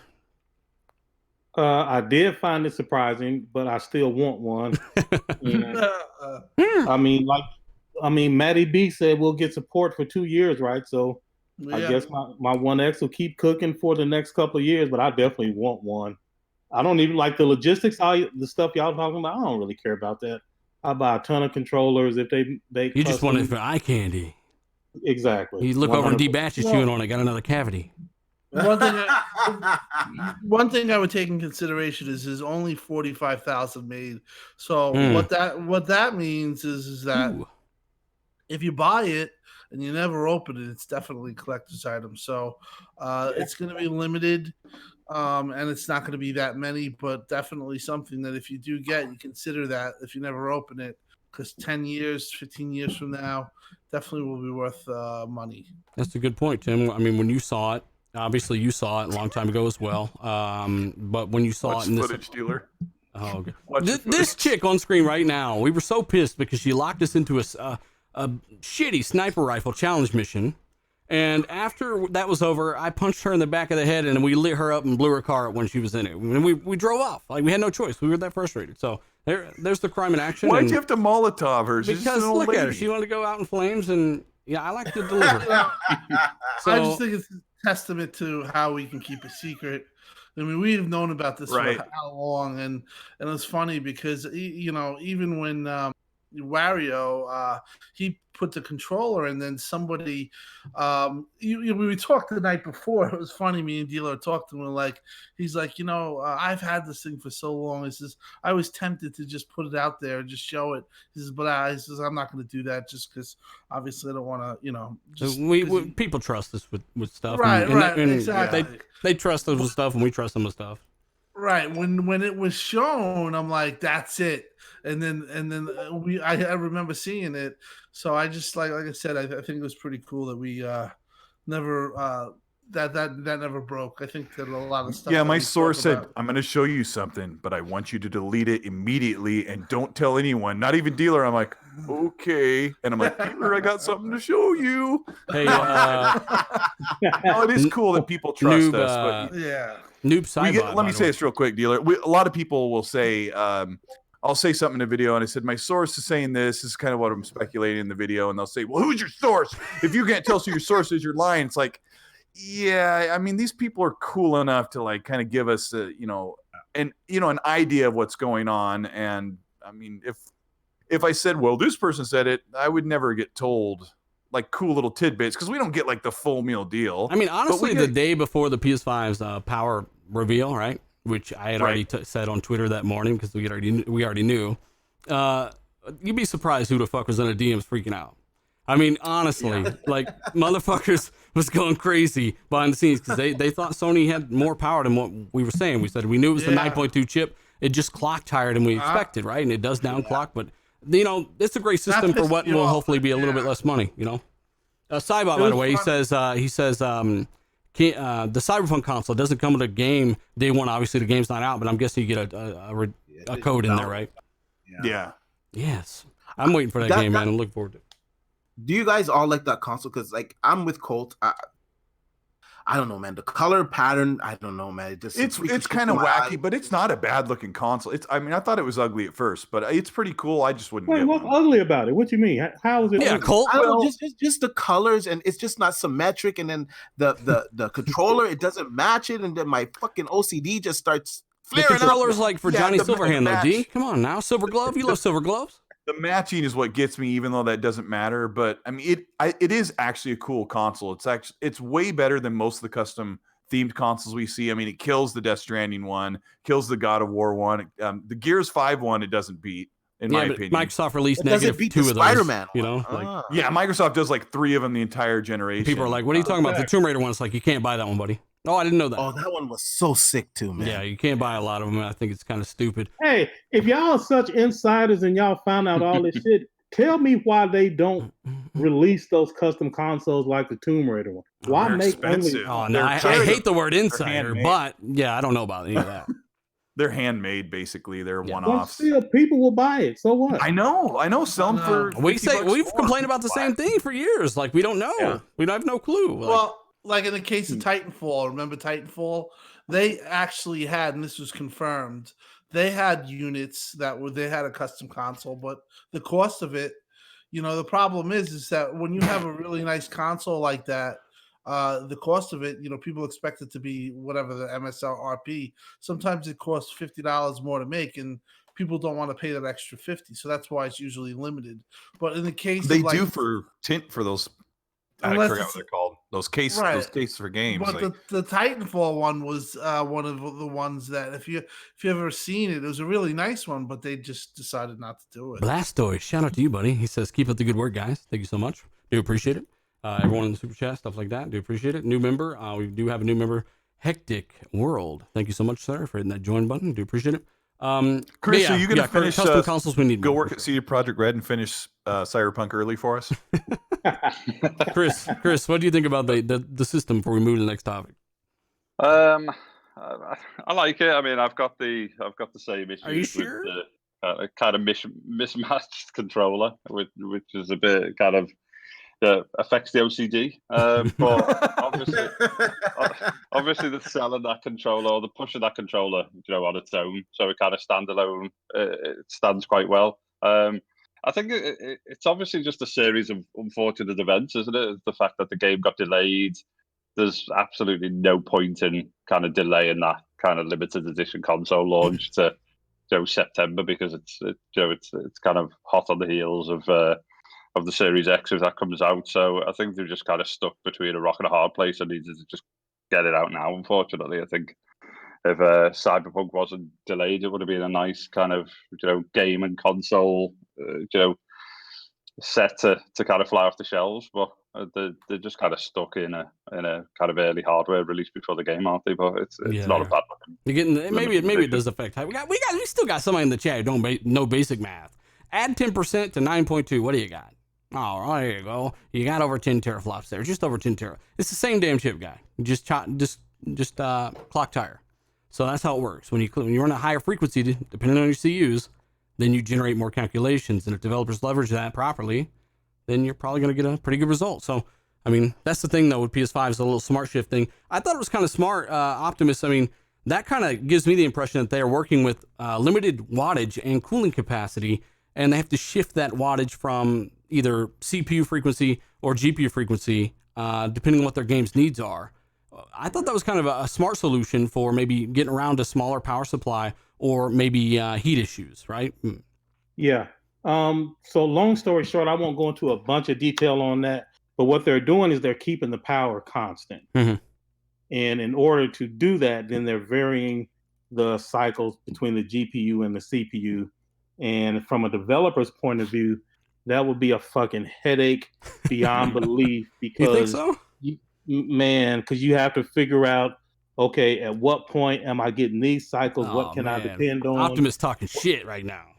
So the fact that they have an API where it shifts for you, if that works, developers will be happy again. If it doesn't work, or if it's buggy, then you'll hear a lot of, well, you may not hear them because that kind of stuff would be like behind closed doors. Yeah. But the rumors will surface. I'll hear it, and it'll be, that's like a potential really big nightmare if they fuck it up. I've said this in like videos over and over, but like with Smart Shift, as they detail, like when developers and even developers are telling Digital Foundry the same thing already, they do have to suck wattage from the CPU and run that at a lower frequency to keep the GPU at a relatively stable 10.2, as we'd always said that, apparently it's pretty stable. And that's great, right? But it's one thing where you're looking at one game that's made on the PS5 that don't need a ton of CPU overhead, but maybe another one does. So one game here is running at 10.2 on the GPU. Another one might be running at 9.7, right? Depending on how far they clock that down to get the juice to the CPU if they need that overhead. I just think that's interesting. That's never really happened before like that. True. It's just interesting to me. I'm kind of into that stuff, so I just wanted your take on it. Yep, that's all I got on that. Or that's all I got that wouldn't bore people to death. I don't want to be. Hey, we got a kind of hardware tech centered audience here, man. You're right at home, bro. You mean with the chat or the panel? The chat, the panel, everyone. I mean, 1,900 people ain't here because they're fucking bored, you know? No, I mean, a lot of people, like I was on this one podcast and I was looking forward to discussing the Cerny talk, and the first thing they said was how boring it was.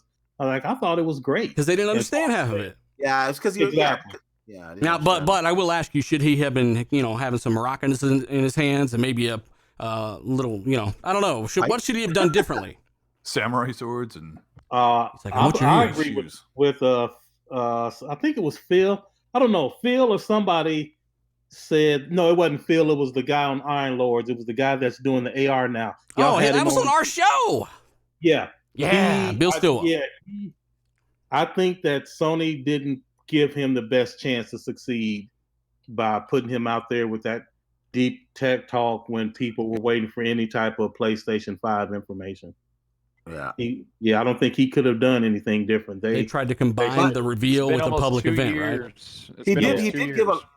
He did give a lot of information, though. The one part I found really interesting when he was talking about the various boost modes is that he kind of encouraged the developers to use the PS5 with the GPU overclocked opposed to the CPU. He said that was his favorite mode. And from what we're hearing from reports is that most developers, like Dealer said earlier, are paring back the CPU in order to get that 2.23 gigahertz off of the GPU. And I don't think it's going to be compatible with every single engine. I think at some point it may cause an issue. And the way that they're doing the smart ship, from what I understand, is that basically they know pretty much what every single PS5, like the heat it will get at maximum, and they're basically, basing the power on that. People still think the frequency is actually variable. Cerny said the frequency is actually relatively stable within a few percent. What he's talking about when it comes to variable is, hey, some developers will choose to run it this high here and seesaw the CPU down, vice versa. Although, I'm always the guy, but I'll say it. I don't care. Don't say it, D-Mac. Although I do think there's going to be some drops there, because there's those variables where that person has their console in a shitty ventilated place, and developers are going to have to program for that. And I also think that the console will have some dips. I don't think it'll be major dips. I don't think it's going to be like, he did confirm a few percent here and there, 500 megahertz, but there's going to be some dips, man. It's variable to a sense of the word, but if these were always the constant clocks, it wouldn't even be classified as a boost. Hey, Ice Dragon, I'll say this because Ice Dragon is trying to counter what you're saying there, and actually the dev kits are not variable. I think it's either way, it doesn't matter. The dev kit is faster than the production model, so it doesn't matter either way. They're actually making the game in a faster system, not like 18 teraflops. Like, people didn't understand. Like, the dev kit's usually about half a T-flop worth of calculations faster on the GPU, and they usually double the RAM. That's the difference right there. But yeah, apparently with the retail model, they're talking about things won't be variable, meaning the frames should hold actually in D's scenario of the desert. Cerny's saying it should be pretty decent though. Code, what were you gonna say? Well, so to help D out, there are two things that he said. One, he thinks like the developers have to code for some chump who has their PS5 in some poorly ventilated place. That doesn't really happen. The platform owner, Sony in this case, they have a set of specs, and then you code to those specs, and then the rest is up to them.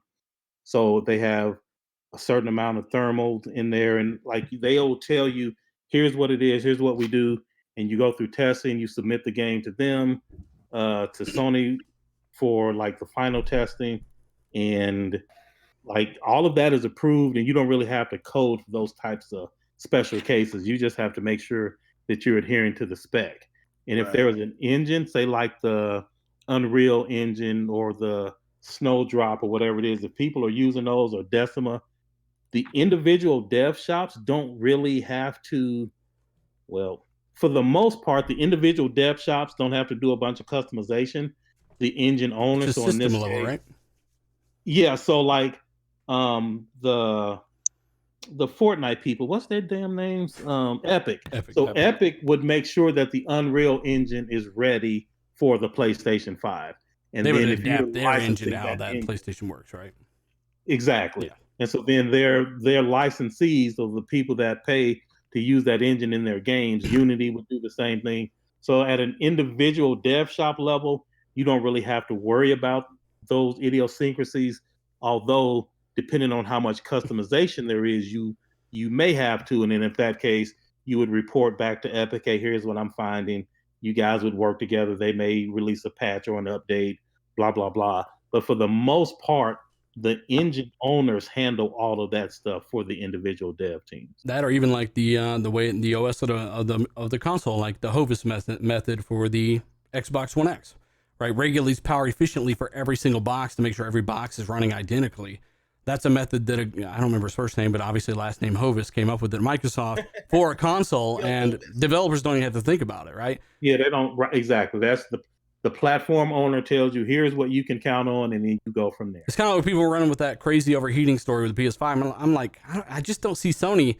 I mean, I've heard really credible people say they're hearing things, but context is everything, right? Yeah, I would have to hear it myself and see that, but I don't see Sony making that kind of mistake. I just don't. To be fair, though, and I guess you could probably chime in on this because you have developer friends that actually have the console. But I've heard reports no dev kit. that the dev kit is fucking loud and hot as fuck. The PS5, yeah, yeah. Oh, I don't know anyone with a PS5 dev kit. I only know people with Xbox dev. Do we know anybody in here that's got a PS5 dev kit? Chris, first off, I want your take on that whole smart shift and all that stuff with PS5 and how they're kind of getting around some of their limitations with maybe wattage and heat. And then, do you know anybody with a PS5 dev kit? So I think obviously the smart shift stuff is it's something that they've needed to kind of put together. It's a it's a lower powered machine. I think just going back to the kind of Cerny talk, it was the only thing that Sony could do, really. It was the only thing that they had kind of ready to go. Obviously, Microsoft and Xbox were getting too much traction. There was a lot of people asking for content and whatnot on PS5, and I think it was a decent talk for what it was meant to be in terms of it was supposed to be kind of GDC. It would have been a bit more kind of behind closed doors, not completely, but it wouldn't have been kind of pushed out there. Sony did hype this up on their Twitter, like they're like, look at the reveal of the specs, and so they definitely knew the public was watching. Yeah, and but I think it was the only thing that they could do. The ground that they were losing and things like that. And obviously, Cerny is like an incredibly smart guy, but it was a developer-led conversation that would have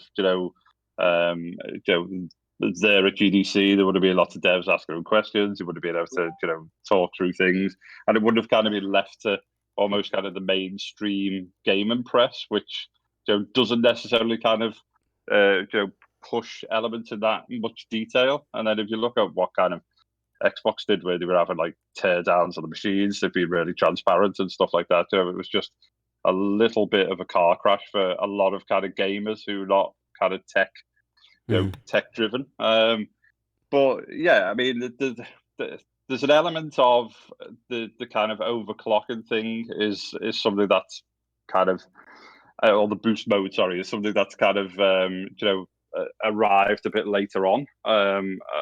You're saying maybe developer feedback drove that decision to shift power from CPU to GPU and back and forth. No, I just think first party maybe didn't say anything. You don't think?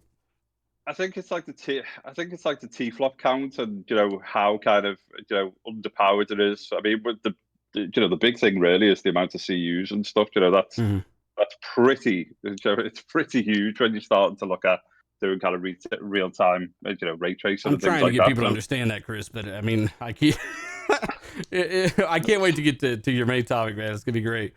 You're right. But yeah, I mean the kind of yo-yo effect, or what Optimus was saying. We were talking earlier about Lockhart and Series X and the lowest common denominator being PC and things like that. So or the lowest targeted spec. And I think where PS5 is potentially going to struggle is some of those kind of big third party open world, super kind of spectacular, as I say, kind of open world games where, if they're trying to throw, a hell of a lot in terms of, AI and, streaming kind of the world in and all of these kind of other elements, then those decisions where people are kind of, winding the CPU down a bit to get the kind of, the T-flops up and to get that kind of visual fidelity, you're probably going to see it flip the other way, where they start to kind of wind the T-flops down. We start to look at more of a kind of 9 T-flop console and so on and so forth, because they need to kind of deliver that rich, AI, the worlds and things like that. So it'll still look amazing, though. It'll still look phenomenal. No, yeah. But yeah, that's what we've been saying, man. As time goes on, you're only going to see more need for more CPU overhead. You're looking at 16 thread and even. Can you quit saying that CPU overhead is bad? Overhead is a bad term. I've seen Digital Foundry say that on the video, and he made a misstep. That's not. Well, like I look at it from the other way. Like, how much overhead do you have, right? I guess I kind of look at it as how much more can you do. Okay. Maybe it's just my perspective, but I get what you're saying. Yeah, it could go both ways, but on my perspective, how I explained it, that's what I say. So if you got a lot of GPU overhead left, or you could say, hey, there's too much, whatever. I get what you're saying, though. But Chris, what were you saying about, you're saying basically over time, you think they're going to have to ramp the GPU down and clock that CPU up? Yeah, so I think it depends on obviously the game that they're putting out. So obviously your first party studios are going to target, every aspect of that console. They're going to utilize the SSD. They're going to utilize the GPU as well as they can, the CPU, all of that kind of architecture. But it's when you come down to the kind of third party games that make up, what arguably 70-80% of your gaming catalog that kind of appears on your consoles. It's those guys that are going to have interesting kind of decisions on whether they kind of wind the visuals down a bit because they want more. They want to utilize that kind of brand new CPU and all of the bottlenecks that were kind of removing from previous generations. And it's only going to kind of boil down to your usual Digital Foundries. It's going to be your frames per second. It's going to be resolution. It's going to be all of these things that people argue against. And the only thing I really care about is the FPS for me. I agree with D-Batch earlier. Get rid of these 30 frames per second games. You want 60 and above. And I would take the res hit personally for a smoother game. I would too.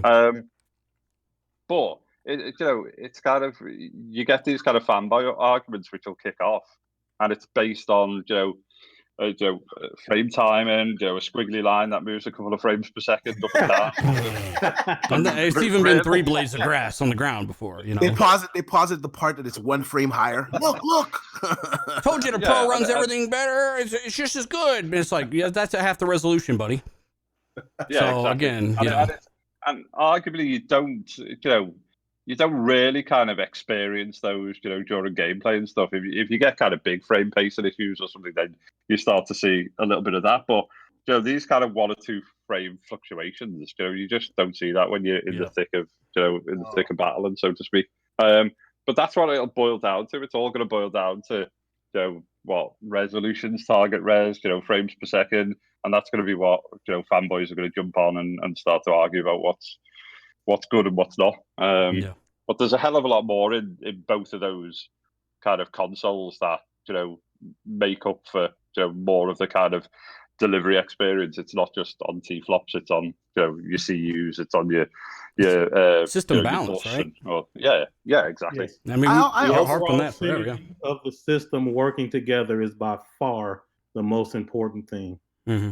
Yeah, I also think these TVs, for instance, the LG C9, the CX, even some of the Samsung TVs, well, obviously the ones that have 2.1, which are just 8K TVs, but the ones that have variable refresh rate, I think that's going to be a big benefit to these next generation consoles, having variable refresh rate enabled, and most people nowadays having TVs that are capable of the technology. I think that's really going to help, because if a game is not at a constant 60, it's fluctuating from 52 to 57, whatever. You're not going to notice it with variable refresh rate or FreeSync or G-Sync, whatever the hell you want to call it. You're not going to notice the difference. I think that's a big thing that's going to play into these next generation. I got a question for Code real quick. Code, let me ask you something, and I want to get Zalker involved because he's back there licking his toenails and stuff. When it comes to the PlayStation 5, we were definitely pretty much expecting Sony to do similar things as Microsoft over time. And whether or not it's staggered or not is irrelevant. The fact that they're bringing more games to PC, that's going to continue. That's a thing they're going to invest more in. And I think that's obvious by everything they're saying, right? It has been for quite a while. They plan on bringing games to every device through all cell phones, stuff like that, through PSN or PS Now. That they've got job listings and signed memorandums with Microsoft for that. When it comes to the SSD and PS5, this was my thing with the PS5 and why I said that, hey, this is a great kit for hopefully it's about to go down. Great kit for what is hopefully less money because it's less capable overall. But if those games come to PC, do you think that they'll just make that the minimum spec is a 5.5 gig SSD going when they do hit the PC to meet that same gameplay design? Or is that really a reason that hard drive is going to be utilized by 99% of developers in a gameplay design case? So, good question. So 100% if their games go to PC at all, they will not be able to take advantage of the IO architecture that they have built because their speed comes from more than just the SSD. Mm-hmm. A lot of people oversimplify it to just the SSD, but like Cerny said in his presentation, they built a custom controller and they built a lot of other custom pieces so that they could get handle the bandwidth, right? Absolutely. And even if they have, I think it's the NVE or the acronym's escaping me right now. But even if they made those hard drives and like you can buy them now on a PC. How expensive are those right now? They're pretty expensive. Like 300 for how much, do you know? Some of it varies. I'd say you could probably get a good one for about just a little under 200. For really? How big? How many gigabytes? Probably like 500 gigs. 5 games are. Yeah. Okay. So the thing is, though, just that drive alone won't be enough. There will have to be custom parts made for PC in order to get the full throughput. Yeah. And if their games are coming to PC, like all their first-party titles, they won't be able to take full advantage of it at all because it won't be able to be replicated on PC without that custom. That's so weird, man, because I said that same thing in that video and so many people were talking that shit. That's kind of funny. So, I mean, you don't think that PC, those guys would find a way to leverage other more powerful or capable hardware or different kind of, like Intel has better rendering on Adobe because you can use their onboard graphics for their CPUs, right? I mean, you don't even need a graphics card to even get that advantage. There are other things on PC that maybe they could help to maybe push that through if you do have the minimum spec. I mean, or maybe they just have a really, really high minimum spec that they could overcome that. I mean, do you don't think that's a possibility? I do not. There is no substitute for being able to read and write data at the speeds that they're talking about. And I mean, they can have it. So like, it could just be like, okay, coincidentally, the game loads faster. Sure, they can do that. Mm-hmm. But the idea of designing around it, build it from the ground up, required, then that they can't. They are not able to make that a requirement if that game is going to be run on a system that can't meet that requirement. What about the next generation AMD stuff, like the Ryzen, the third generation Ryzen processors, and we don't know everything about RDNA 2. Is it possible that we could see some of these benefits? Okay, no, so that's a different thing. So if you're talking about the graphical output and the computational output, that's one thing. If you're talking about taking advantage of their custom IO architecture, that's separate. So which one of them? They couldn't write like a different API somehow, like I said. No, because you can't substitute. I might be wrong, Code, but I this is the top of my head. You can't substitute the big O notation that they have going in there, right? Exactly. You can't substitute that.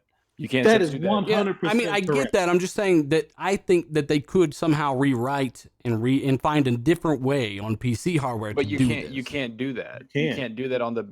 It's called Big O notation. Big O notation. You're right. So that's what you cannot replicate. That it's just math, right? Like you can't say 1 + 1 is 70. You just can't. Like that's just what it is. When you program it, it's about like the little egg, big A going. Zocker, so you're on the show. You're gonna have to get a lot better explaining things to the chat and stuff, man. You can't do no big O notation to do. It's fucking insane to explain. Like you can ask Code. So, like it's really hard, bro. Unless you want to turn this into like a fucking crazy mathematical. I find a way to get it done in a few seconds. Here, do it like this. You started to with the egg thing. Go ahead. Let's just say every 1 second, I'm gonna ask you to give me 10 likes on a video. Every 1 second, you give me 10 likes. Okay. And I'm going to depend on you giving me 10 likes every 1 second. However, you're on a machine now where the most likes you can give me every second is 5. Yeah. If you can't give me those 10, there is if it's just not possible for you to do it. Why are you guys? There's I just nothing said that that. I can Yeah, do. you're bottlenecked by the hardware on the PC, right? Yes. That's what I said. So that's And so there is no workaround for So it. there's no API. That's what my or video was workaround. about. Like, hey, this is why. I'm just so weird because people were talking about how the Series X wouldn't be leveraged because of X, Y, and Z. All things that, obviously game design related and scaling related. But if these games go to PC and all third-party games, which Code just said, if it's made for anything but that, it's not going to leverage that SSD in the right At way. all. No Correct. third-party game, by Code's definition, will leverage PS5's SSD. But nobody talked about how PS5 will be held back by anything. Meanwhile, Series X, all that stuff is much more scalable and adaptable. I just hold don't on one understand. second, dealer. You just pulled a fast one. So for the Sony box, we don't know what they're doing yet. So take this with a grain of That's salt. why I said because we third don't party. know. Yeah. Sony is dedicated to taking full advantage of the hardware because they said they will have exclusives that run only on the PS5. We don't know, but that's what the rumors are now. So at least we got one group of people making games to take full advantage of the hardware. Well, it's going to be first party, right? So that's the point. And that's something that Chris brought up, where he talked about first party is always going to shine on their system. Yeah. So I understand that they are going to, and that does not hold their system or their developers from putting stuff on PC. It won't be able to take advantage of it. Just like he said, right? The best example I could give you is like what he said, get 10 likes. The best thing I can see it as is a freeway, right? If a freeway has 2 lanes. We've already explained this 6 times. That's the whole point. But the whole point is that I just feel that like you were saying, that you're right, basically. The third party is not going to take advantage of it because they have so much other shit they need to take advantage of. But I'm not willing to write off some kind of AI or API in the future, or some way that they may change games build to actually scale for much more bandwidth. I don't know. I'm not going to sit here and say that they'll never do that, right? I don't know. So is it safe to say that third-party developers will, I guess, code to the lowest common denominator? Yeah, they will code to those mechanical hard drives on PC is what they'll code. No, I would say okay, the Xbox Series S SSD is capable of this speed, the PlayStation 5 is capable of this speed, so we're gonna have to meet in between there, right? Is that what third-party developers are going to do to take advantage of it? No, because the PC is there, and you're going to look at what's the average speed on the PC, and it's not going to be either one of those. Not even close. That's unless they raise the minimum specs. D, like you said earlier, the PC minimum specs could go up. We don't know. We don't control that. Right. So it's so crazy because that's exactly everything you're saying is. I said even if they raise the minimum spec on PC, because remember you can play games like Doom Eternal, this game here, any game right now at ultra settings, high frame rates, on a slow ass 120 megabyte mechanical hard drive. These hard drives and these consoles are gigabytes and gigabytes, and with compression, the Xbox sits around 5, the PlayStation gets around 8 or 9. The PC's not even close. So even if, and I said this, even if they raise the lowest common denominator on the hard drive side to a SATA powered SSD, which is astronomically not, probably not going to happen, they're still not even close to the consoles. Correct. On the drive speed, that is correct. So I mean, which is very, very interesting. I really want to see how PC guys are going to take this when these consoles launch, man. I don't know. I got a super chat I got to read from Gamer by Choice. Shout out to you, buddy.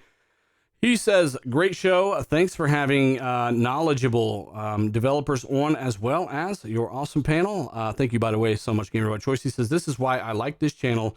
I learn things. Thank you. I do appreciate it. And I guess, again, Coach said it himself. People expect us to beef, but we agree pretty much on most everything. And you said, just nailing so many points home, and I feel like I'm just lost sometimes. I'm just trying to figure out how the egg part comes in. Yeah, Zalker had an analogy with some eggs and shit. I don't know. He said, eat 3 eggs and cover 3 of them in tomatoes. You'll never have it's literally just called the little egg, big egg. Are you going to take the little amount of data that goes in there and compute that first? Or are you going to take the big amount of data and compute that first? That's what it's called. That's what you learn as when I went to school. We had to write programs to figure out how we were going to compress. You have to push out an egg. School Zocker? Hey, let me read this. Let me read this one. The cheek clapper, by the way, he wants to know. I guess Cheat Clapper. Oh no, didn't it's catch... not freelancer or freelance. No. Cheat Clapper wants to know if we talked about the Valve developer speaking on BC Pack. I covered that in one of my recent videos, so we know that the Cheat Clap didn't watch that one. Yeah, if you want to know about that one, buddy, check out the videos. A lot more entertaining than a podcast to watch. Also, new member Major Mick Scruffy, thank you so much. And of course, we've got Owen in the super chat as well, who says, fellas, for basically bringing the content and bringing the information. Thank you so much, sir. Trying to bust through some of these. I know we're kind of running long for the topic, so let's go ahead and move forward. And Chris, again, feel free to chime in anytime, man. I don't know how many podcasts you do or anything. We are kind of rambling a lot, but you're definitely a very valuable source of perspective here. You know, so No worries. I guess you could chime in while I'm getting the next topic on the PS5's SSD and how you think it would be leveraged and kind of your thoughts on that. So I think for both Microsoft and Sony, obviously Microsoft have been quite transparent in terms of their kind of SSD and next gen games, needing to be installed on the drive and so on and so forth, and USB 3 external drives being utilized for kind of back and path and stuff like that. So there's certainly enough kind of information there that Microsoft and Xbox are trying to utilize what they put together.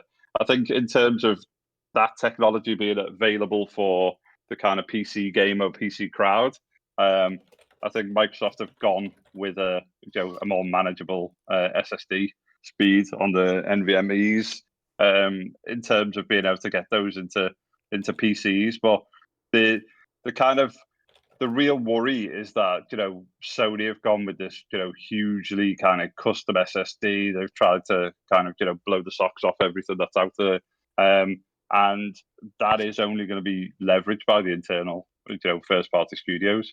And then you then come across the issues that we've just been talking about. Is how do you get those games onto PC in a kind of one convenient way? How do you do it in a cost comparison way? Because you could Optimus is perfectly right, and Zolka with the stuff that they were saying. The only way you could potentially start getting around that is putting another 1 or 2 year dev cycle and completely kind of rewriting you got to redesign a product or a game for the PC. And I just don't see Sony wanting to do that. Obviously Sony are trying to kind of push as many games and products onto different platforms now. They've kind of seen the way where it's not just down to hardware, it's getting your kind of monthly recurring revenue in, it's getting your kind of products on different platforms. Shuhei said it recently, like, hey, don't judge our success off consoles sold, right? Judge it off the users that we have,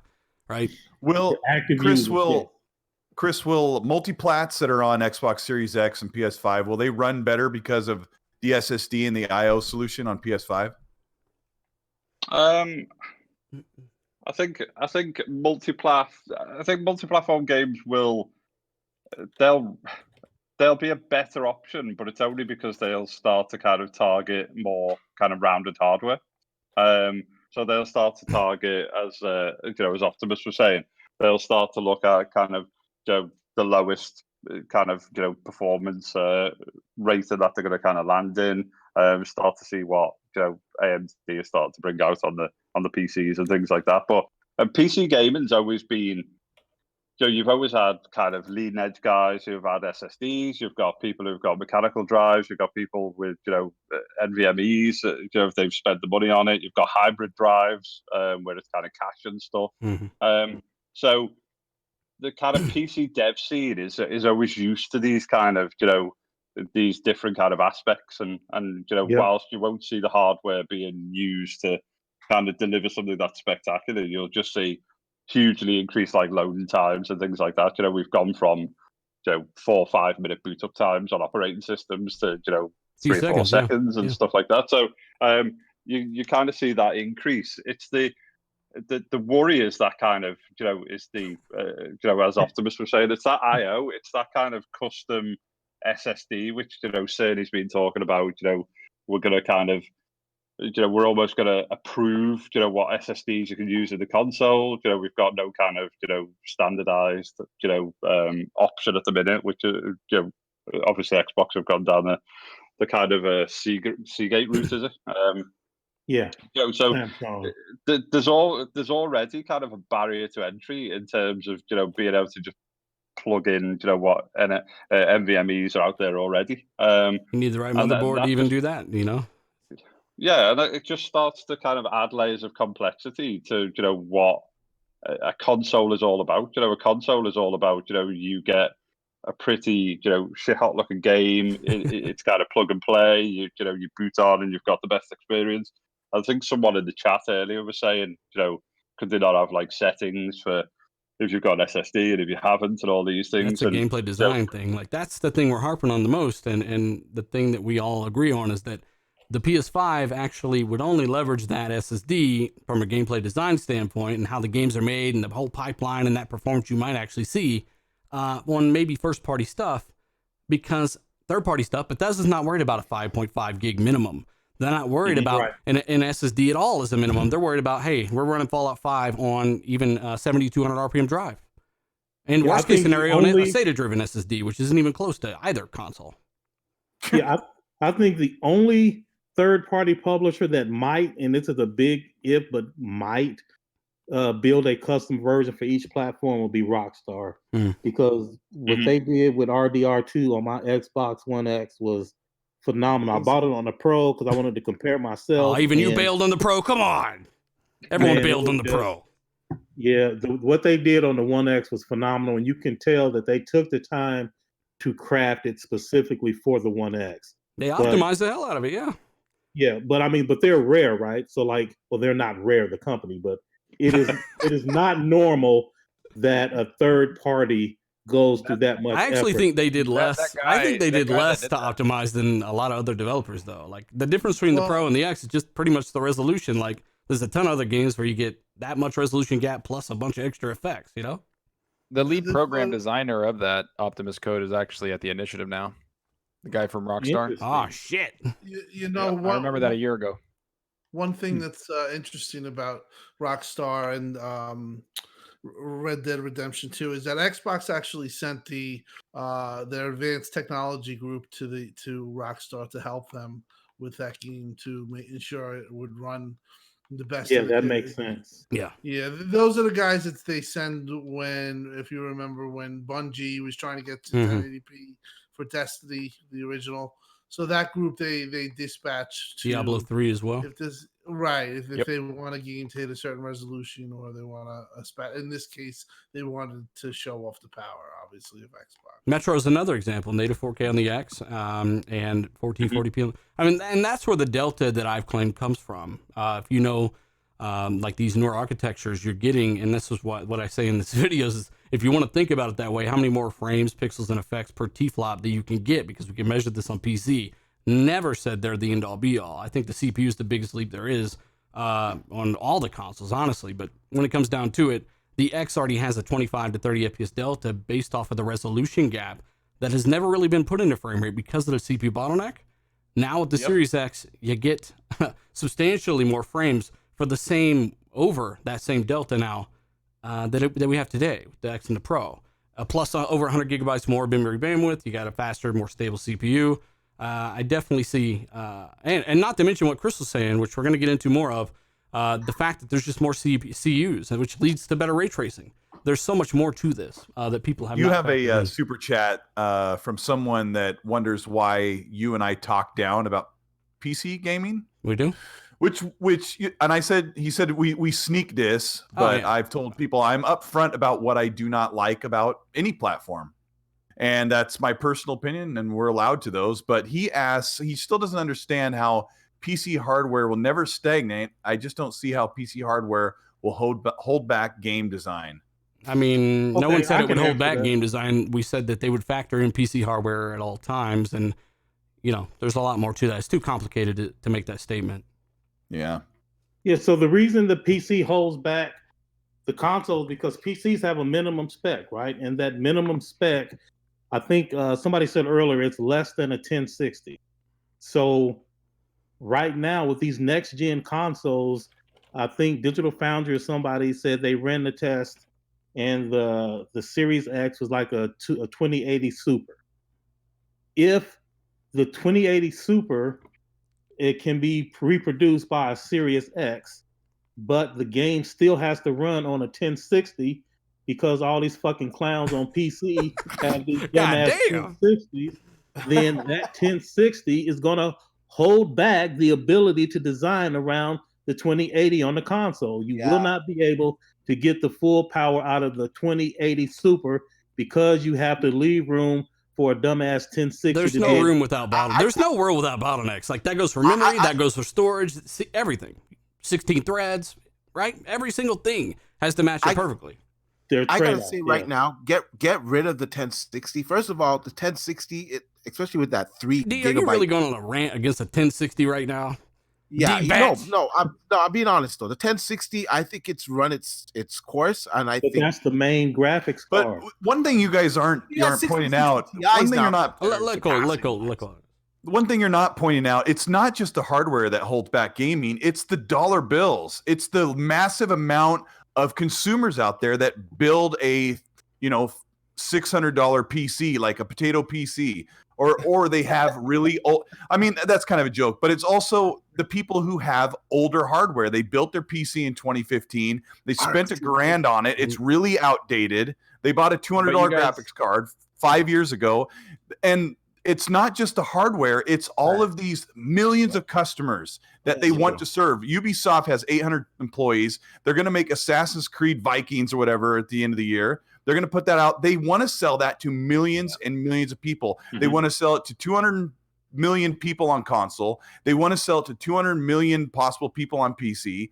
And so it's the hardware is the holdback, and the customers. Like they don't want to sell it to if they wanted to sell to just to 2880 Ti owners, then the entire industry would go. I think this is a little. I think this is a little overblown. I think games that are like PC centric, like World of Warcraft, games like that, where they're only on PC, like League of Legends, they can run on potato stuff like $600 laptops. Like that's the whole point. That's why those games are designed that way. They want it for that system. Design. Yes. Oh my god. But the other stuff. The other stuff that's coming to console, like Assassin's Creed, they can push the boundaries because they're not aiming for those people that have $600 laptops. Would they love for it to be on there? Of course, but it's not plausible. It's not sometimes they are. It depends on what the minimum specs are, and that's the thing. And that's what I was going to ask y'all if y'all had any insight, because right now every shop can choose their own minimum.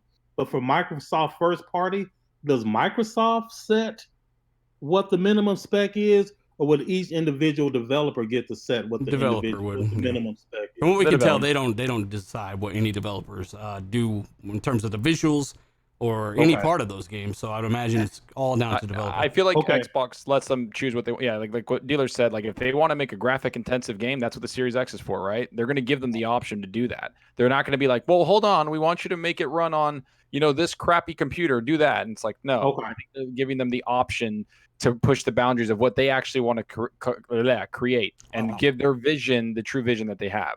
Well, that helps. That definitely helps, because I wasn't sure if there was like a thing where Microsoft, with their commitment to PC, has made some standard that our games will run on X hardware and above. And I didn't know if there was. I would look at games like Gears or even Hellblade 2 even. I mean, I think it's down Gears 5. I don't care what anyone says. One of the best looking games of all time. Actually, yes. I mean, and even Forza was really. It looks great. Yeah. I gotta say this though, just before with PC, honestly, I hate to say it, but the 1060, I really wish it didn't exist. You're still back but because you know why it upsets me is because the majority of PC gamers, that's what they actually have. They have a 1060. You got all these guys on Twitter. Well, guess what? Without those 1060s, then those games aren't going to do as well. That's just the bottom line. But it's an excellent value, D. Like the GTX 1060 3 gigabyte card is like really cheap. It's what is it, $200 or $250 when it first came out? Like it's like you can build a great PC that does 1080p 60 on tons of games with that card. Like that's super popular. You can build a great build with something like that. The 1060 today it doesn't hold a candle to like the RX 570, even the 470. You AMD fanboy. But it doesn't. It really I think doesn't. it does hold a candle to no, not the 1060. The 1060 hasn't aged well. Actually, it hasn't. The bandwidth it kind of hurts. My gosh, they compared that thing to the 1X. For Hey, I just wish PC guys would just start at least get a 2060 or something. Man. Hey, Bitterman, he says, will anyone from RDX people. stream the Xbox, the XXX event, the Series X event, or the more hardware-focused event? We don't know if we'll do a show. We have no clue. And there were a bunch more, but I had to refresh my fucking browser. KY Bob, he says, he says, OEM thermal paste on CPUs and GPUs will degrade from the heat. So basically, over time, he's talking about thermal paste breaking down. PS5s could possibly begin to fail a bit sooner, given the fact that there's probably more heat in the system. I think Sony might have accounted for that, but who knows? We don't have those issues now with consoles, so like, why would we have it with these next generation? I know consoles? Obi took his X apart to replace thermal paste, and now he's got all these weird. He's got like a ghost in his Xbox now. I don't know. Hey, we gotta give a shout out real quick too to almost 2,000 people watching this live. Hit that like button if you haven't. Share this out for us. I know we're kind of dragging ass here a little bit on the technical stuff, but it's been like a month since we've been back to this kind of stuff, so it's kind of a little bit fun to talk about it with people like Code and Chris as well. You know, we're gonna get to Chris more in a minute. He's got a really cool topic we got for him, but I did want to bring up, and I want Zalker to take this one because I feel bad. Zalker, I'll let you lead the next two, and we'll kind of chime in. Just the fact that GeForce Now is losing all Microsoft games on April 24th, that's a casualty of the service war coming up. They want you to subscribe to Game Pass for those games, right? Yeah. That makes a lot of sense. I mean, right? They want you to get on Game Pass. They want you to be on the Xbox network. Even, this is something I was going to bring up about, like with Sony even coming to PC. Like when you play Xbox games on Steam, you have to log into Xbox Live to play them when you launch it. So you can get your achievements, you can get everything on there. So this is just a casualty of like, hey, come on our platform. And I know there's been a lot of people talking about how Xbox doesn't care if you're on their platform or they don't care. It's like, no, they do. They want those numbers to go up just like any company in the world wants those numbers to go up because they want their dollar to go up. Mm-hmm. And that's what it is. And that's what that is, a casualty of the subscription war, or whatever people want to call it, service war. But I'm going to tell you right now, man, those services that Xbox has coming in the next generation are freaking awesome. Sorry, if you don't have like Game a wrestling Pass, promo. it's like the grass. I'm going to tell you right now, brother. I'm about to step into a Slim Jim.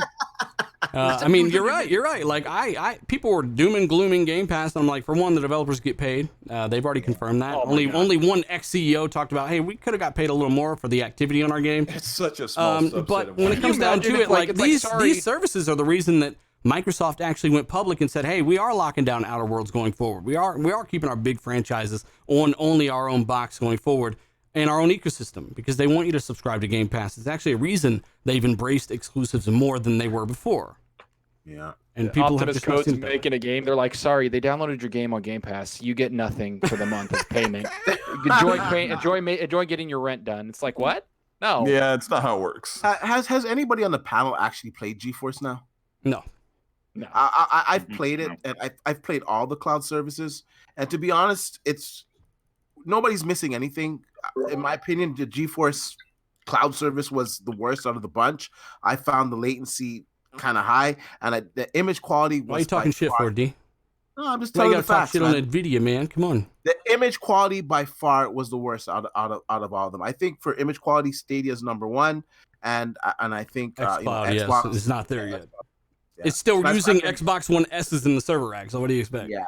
Noob Cybot, by the way. There with the content though. That's the thing. Noob Cybot says love the first-hand knowledge from developers on the show. Laugh at the people that actually are watching the show and hating. Me too, trust me. Best podcast. Thank you so much. Yeah, and again, Code.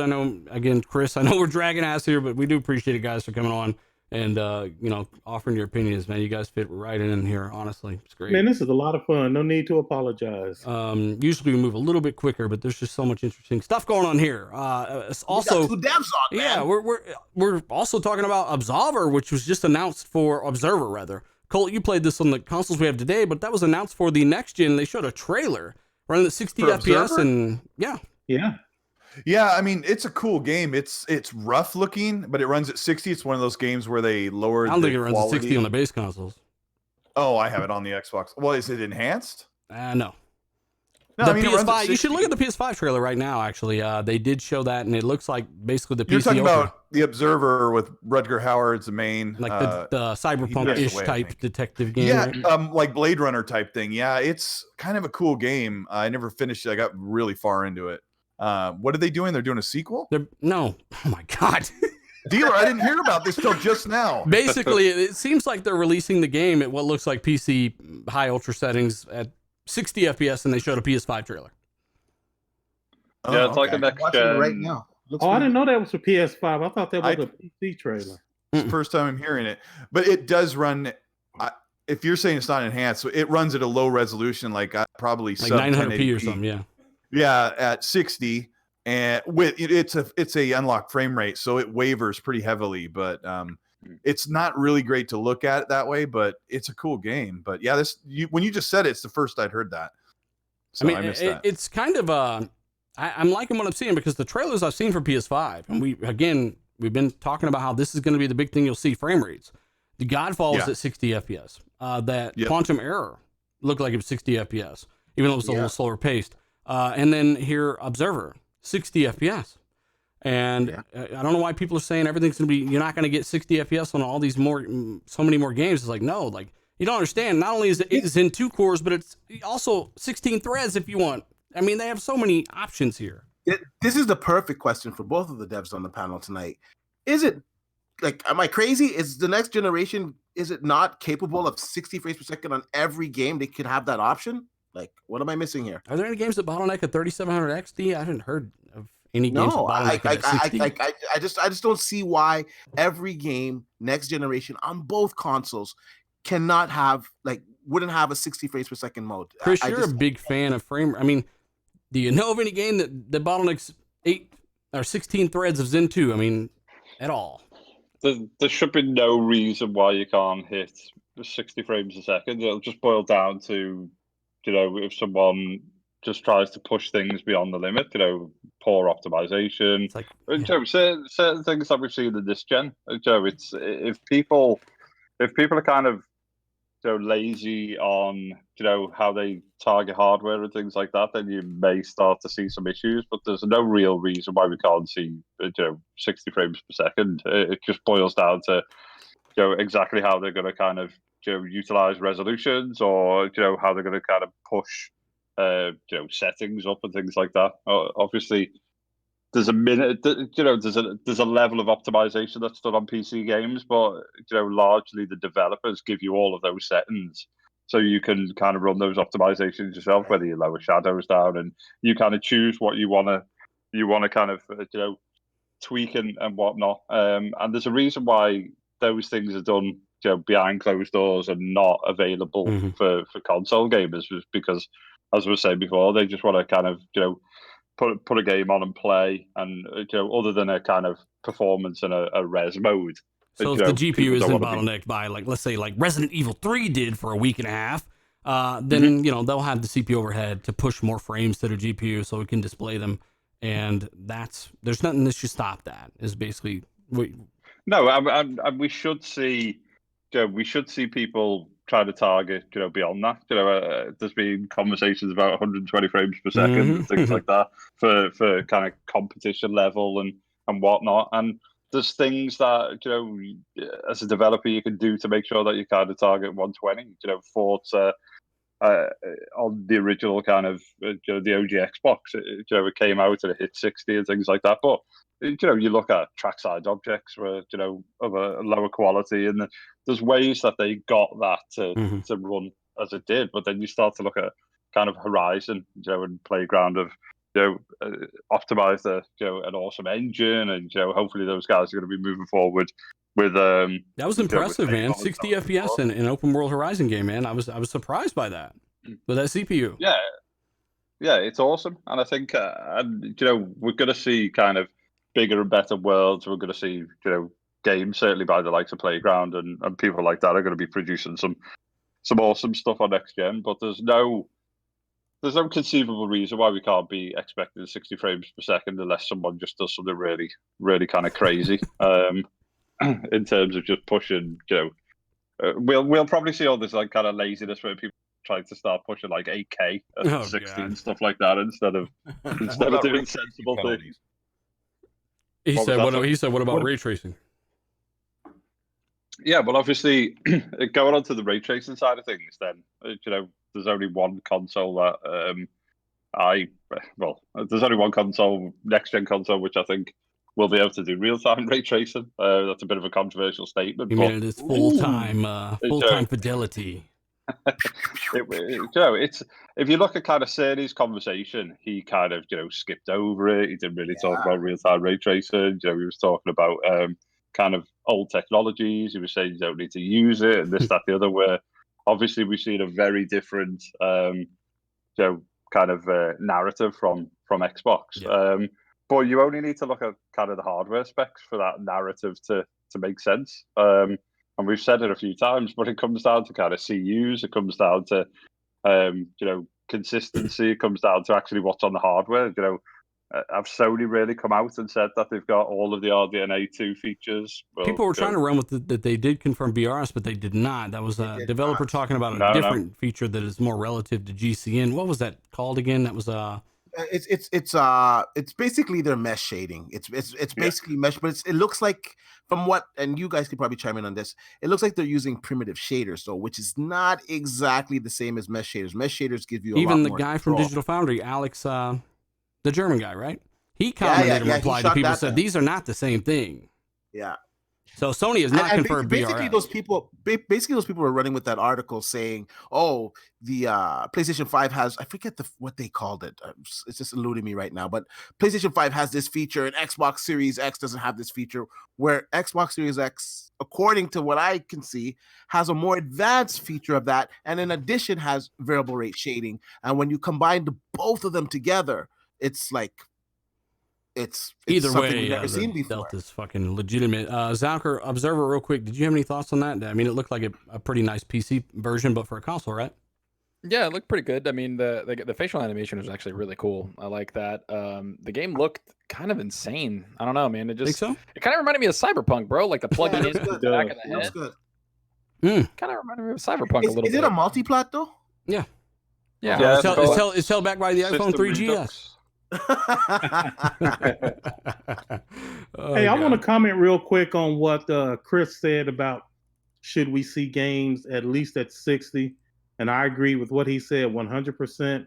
I would probably qualify it though, and I would say I don't think there is a technical reason why we should see games below 60, but there certainly can be business pressures that lead to games being released with below 60, but I don't think there was a technical reason. So like unfinished games, stuff like that, and unoptimized games.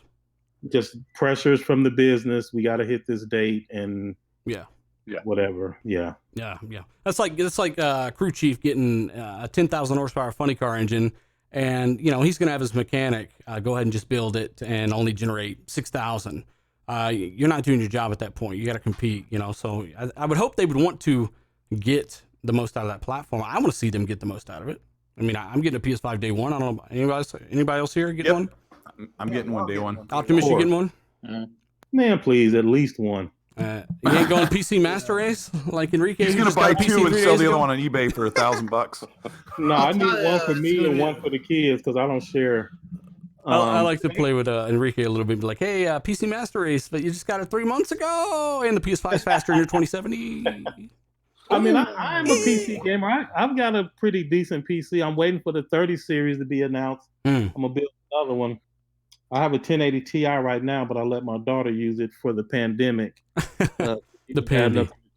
As a PC gamer, though, I have to say, it's amazing what these consoles are really packing.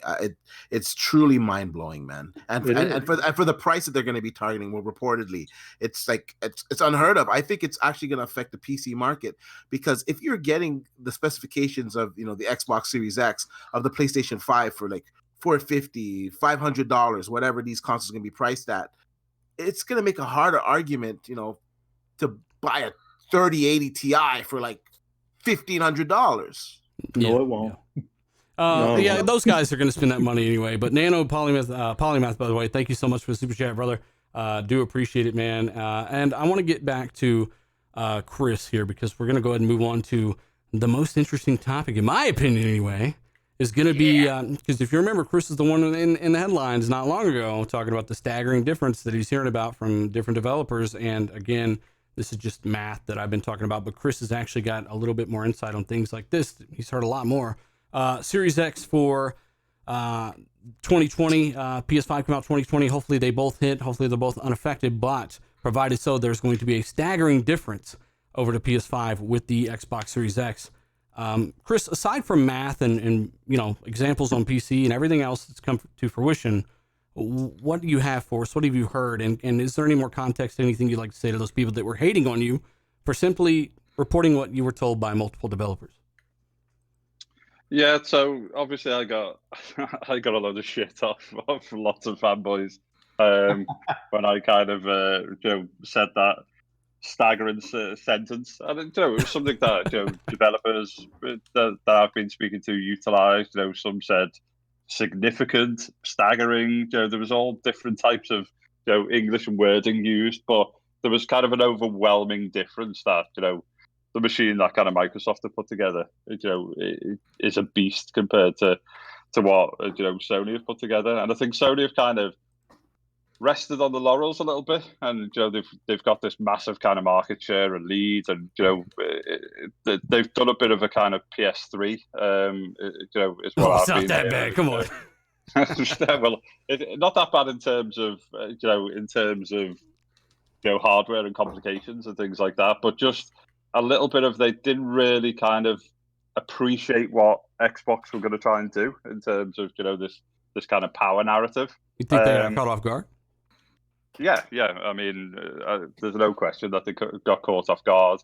There's no question that Microsoft have been working a little bit closer with AMD on some of the technologies that they're working on.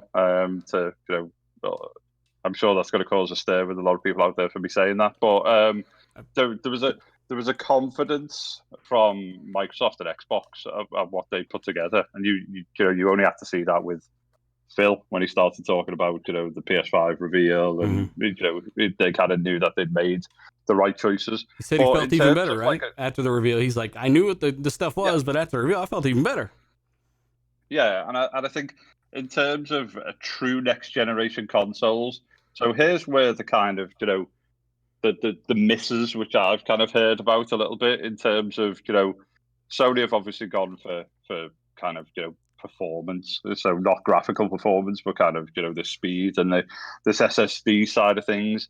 They've also kind of gone with starting to kind of hit 4K and decent frame rate and things like that. But an element that I'm hearing that a lot of you guys are hearing as well, so it's nothing new, is it's on this kind of next gen features. So it's the real time ray tracing. There's been a bit of a drop in that. You can see that by the targeted CUs that they've gone with on the GPU side of things, compared to what Xbox have put together, and that's massive. And then if you look at kind of the throughput and the ray tracing capability, then you start to get to those levels where you can understand why developers would be saying it's kind of staggering. So you've got the math, but then you start looking at kind of real time ray tracing capability, what some of those kind of next gen architecture options features, right? are. Sorry, what was that? Like VR, like architecture features, Yeah, so and I think that's where Sony have been caught off guard. One of the things I do want to say is that in terms of this kind of overheat narrative that came out last month or a few weeks ago or whatnot, I haven't heard anything any kind of major there's mad overheating issues and things like that on PS5. I've heard that it runs hot, but dev kits are running hot, so that's kind of what you can expect. There's an element around kind of the cooling, whether that's being nailed, and it's it's one of the reasons why we probably haven't seen kind of final boxes and things like that. But it's more around kind of this kind of balance between CPU and GPU is where some of the devs that I've spoken to have had kind of issues or headaches, because that starts to become really kind of irritating balancing act, as Optimus was saying before. So Sony aren't kind of automatically doing some of those kind of variables, on your behalf, then that becomes a real kind of headache as a dev. Then you start to ask the questions on: do you want to utilize the CPU more, the GPU, et cetera. But then you've got to look at you look down the list at kind of what the I/O is doing, what the memory bandwidth speeds are doing, how kind of Xbox have got some of the pluses, the 320-bit bus compared to the 256, and so on and so forth. So the whole kind of narrative around this, like SSD being the game changer of next gen, I mean, that starts to be debunked, for third parties and stuff, because it makes no if you take something like Warzone, so it makes no difference if you're playing crossplay, so there's more crossplay games coming into, more developers want to do crossplay and bring gamers together and things like that. There's absolutely no reason for someone on PS5 to be sat in that lobby, 4, 5, 6 seconds faster than someone on a PC or an Xbox or whatnot. Because you then just have to sit there anyway until the game kind of syncs itself up and you get a longer drink break. Go grab a drink. Run real fast. Yeah. But you've got like the compression architecture, so you've got like you've got Kraken, you've got I forget what Xbox's is called. Kraken, VC Pack, part of the Velocity architecture. Xbox. Velocity, yeah. So I'm kind of hearing similar things to what some of the narrative is, that Xbox is really kind of a piece of shit hot compression, and that's actually kind of helping with like performance. So I'm sure Tim Dodd could add to that from what he's potentially heard. But you're going to see kind of Sony's first parties utilizing Kraken, a little bit kind of better, quicker to the table in terms of having access to those kind of tech departments and things like that in Sony, similar to what we were doing with Cell. So there is going to be a benefit for those kind of first party studios, but it's not as kind of plain sailing as it could be in terms of what I'm hearing, and there's a whole reason why they've been a bit quiet. We're not seeing kind of finalized hardware and things like that. You were talking about ray tracing earlier. Yeah, that's absolutely something we were very, very confused on, and kind of others were saying, well, Sony's got the better ray tracing in a fat pipe. And I'm like, they got a separate chip outside of the actual APU. And like, no, you wouldn't want to do that. The latency and all that stuff's a factor. Yeah. When it comes down to it, we thought, well, Sony are not talking about this specifically. And Mark Cerny did not forget to talk about hardware accelerated ray tracing during his first information drop when he mentioned audio ray tracing. He didn't forget it. He skipped over it because ray tracing is kind of an afterthought. And the way Microsoft say it, they said they have up to 13 plus T-flops essentially in compute for that their ray tracing can handle, in addition to the untouched 12 for general rasterization for games. And that's where the dumb 25 came with my video. I said, don't run around saying 25 T-flops. It works in this specific scenario, but I get what they're saying. You can offload a lot, and they do say, hey, you can do more. They even hinted at certain versions of even AI, I think, on that actual hardware. My dream is like a hardware accelerated physics running on that shit. I really want those to be able to do something with physics and ramp that up, kind of like NVIDIA PhysX. That would be amazing, but again, who knows if that'll happen. I'm just saying that when it comes to the staggering difference, they're talking general rasterization, ray tracing, and the CUs are actually a big part of that, despite being less clocked. There's a reason a 2080 Ti underclocked, below cards that are less powerful, it still crushes them, Yeah, and I think it's as a developer, I would all day rather work on kind of fixed performance deltas. So knowing that my GPU is going to do 1.8, knowing that my CPU is going to do 3.6, consistently, not having to kind of worry about pulling power from one side, or pulling a bit of that kind of performance delta from one to the other, and the boost clock stuff is, there's I can't kind of quantify this, but there's there's absolute, a reaction there. PS5 is a 9 T-flop console all day long. There's this kind of like boost clock element which pushes it up to 10.2 or whatnot. Yeah, and there's a bit of a kind of reactionary level to that, because I wasn't, I haven't been hearing before it was kind of like the talk was out and things like that. I was not hearing anything about it being a kind of 10.2 console. It was always kind of that 9 point something area. And it just feels that there's a bit of, so the boosters coming into play. Yeah, of course you can boost kind of PC cards and things like that. So it exists, and we all overclock our PC cards and try to push them to to the max and things like that. But you've got this kind of like coolant solution. As I say, I'm not hearing kind of overheating issues, as some people were kind of saying it was almost like disastrous and stuff like that. But I'm hearing that it's kind of running hot. I'm hearing that decisions need to be made about where you kind of decide, you're deciding on your GPU and your CPU depending on what you're doing. Someone said before in the chat that, you run something so hot for so long, and these are 4 or 5 year console, cycles, that thermal paste is going to get hit. There's going to be kind of lots of variants that are going to kick in just in terms of like putting that hardware together. Chris, what would devs do to keep the PS5 from running at its highest frequency? Like, what would they change in the game?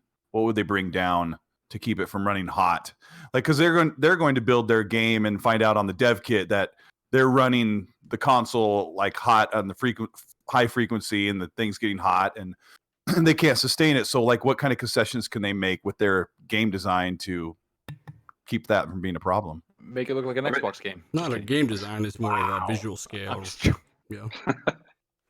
No, but you need to start looking at kind of pulling your speeds down, or you need to start looking at like the GPU and CPU being kind of slower than they are, or slower than what it says on the box.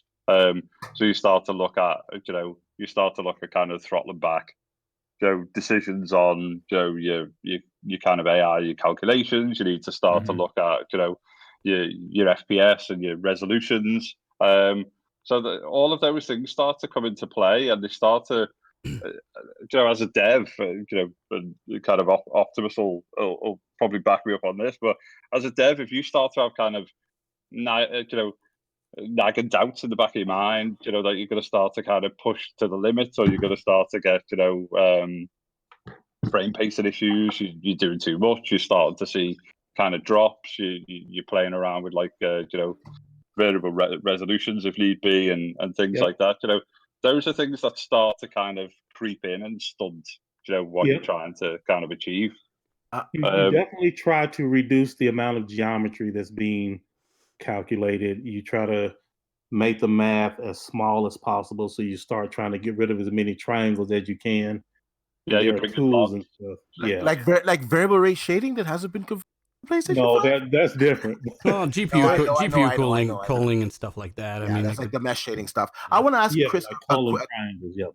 I want to ask Chris a quick question. Now, what would you say to those out there that say the SSD in the PlayStation 5, because of its increased speed over the Xbox Series X, that it somehow will produce better looking graphics and overcome the deficit of the weaker CPU and GPU in the PlayStation 5? Well, I want to respond to that too. Yeah, you go first, Optimus.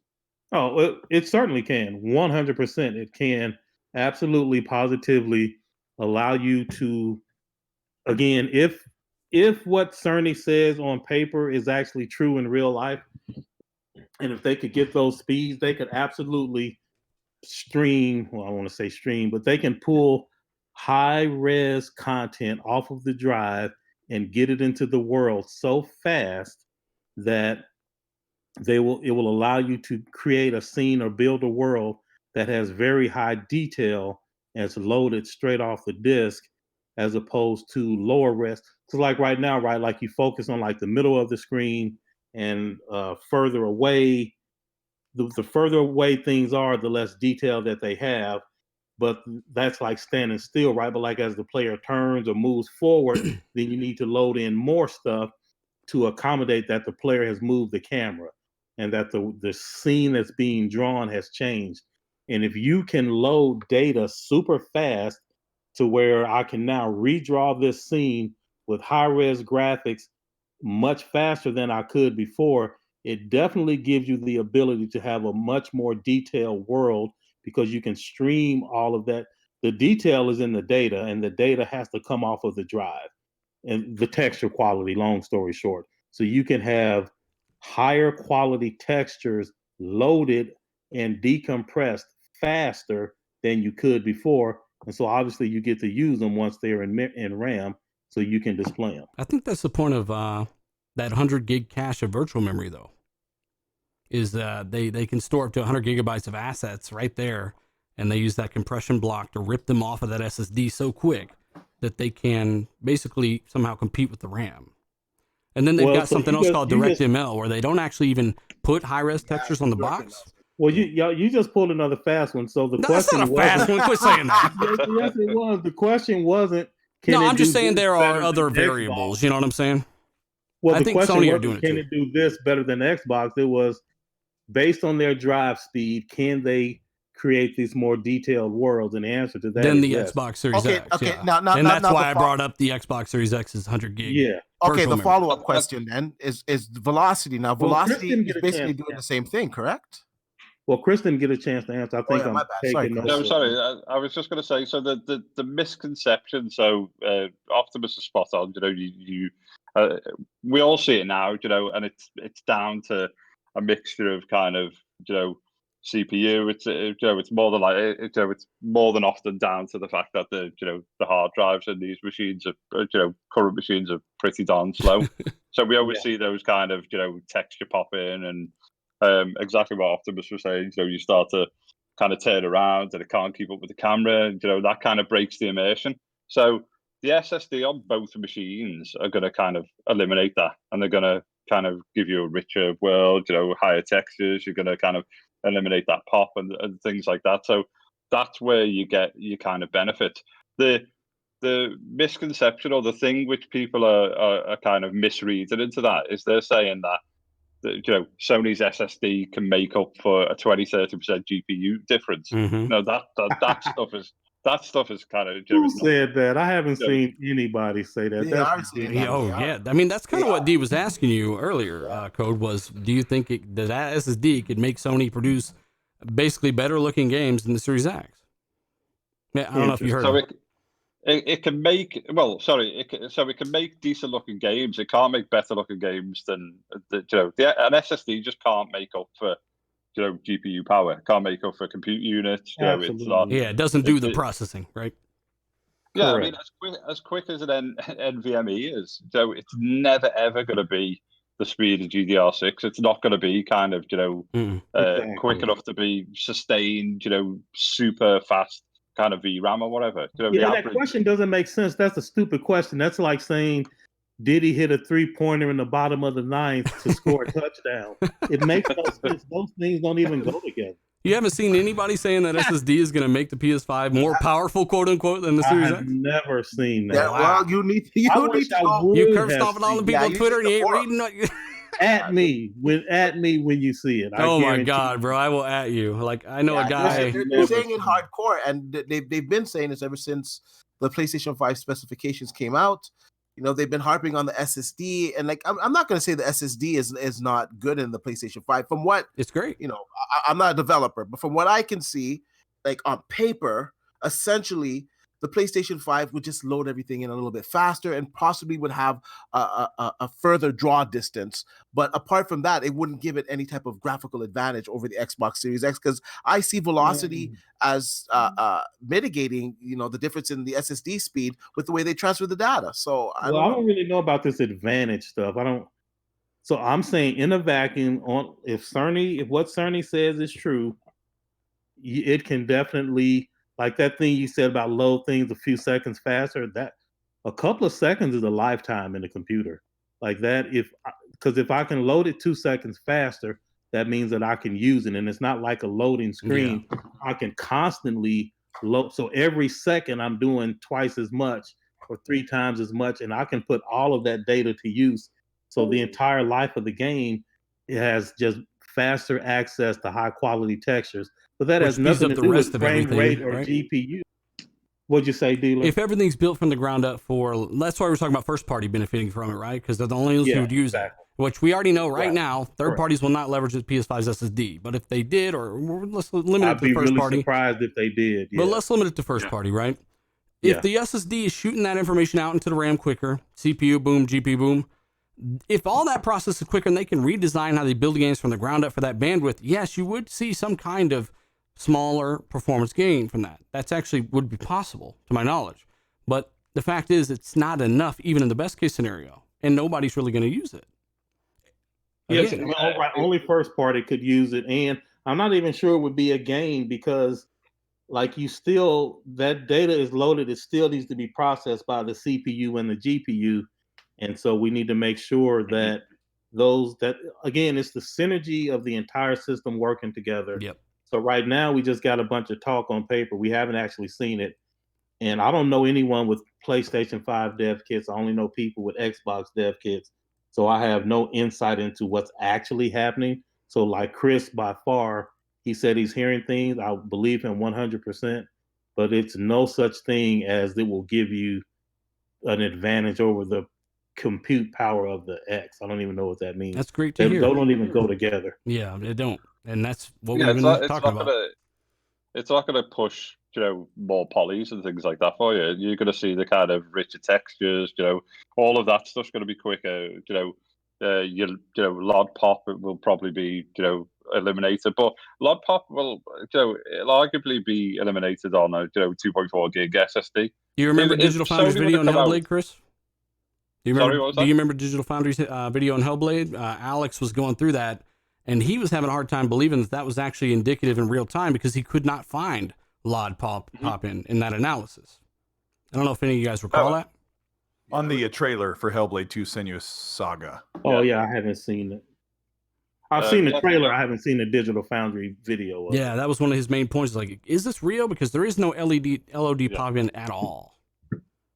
So, and I think and some of those elements, some of those kind of visual elements are going to be, more kind of next gen than just kind of, res, FPS. It's the kind of high res textures. It's the kind of LOD elimination.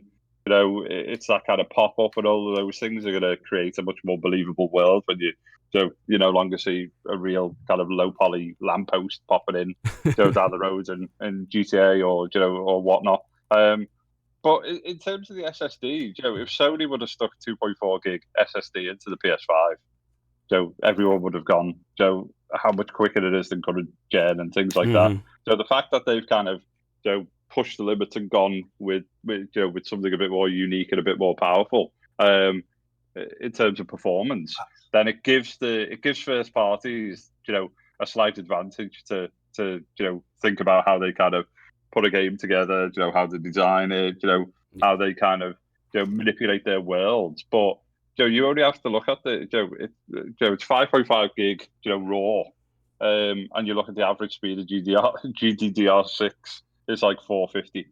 Samsung have got things which are almost 800. Yeah. So it can't replace the speed in which that type of data is being moved around. But what it can do is it can enhance your textures and all of that stuff, which Optimus was covering. 100%.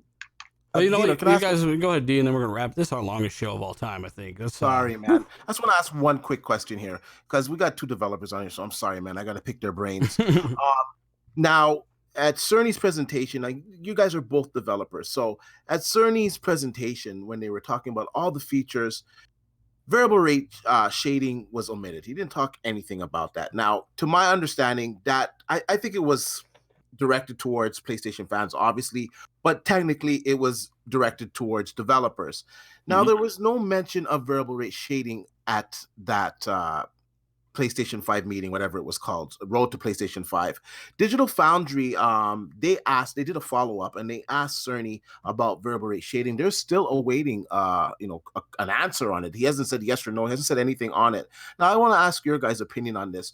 The fact that they omitted variable rate shading, that we do know it's a thing on the Xbox Series X, so there's no need for them to hold back announcing it. And the fact that they're pretty deep dive event. They didn't announce it, and they haven't answered Digital Foundry yet. Do you think it's possible that they haven't enabled variable rate shading on it? And if so, why? So from my perspective, I think if variable rate shader was being pushed, it was a developer centric conversation. So Sony would have absolutely pushed that to the nth degree.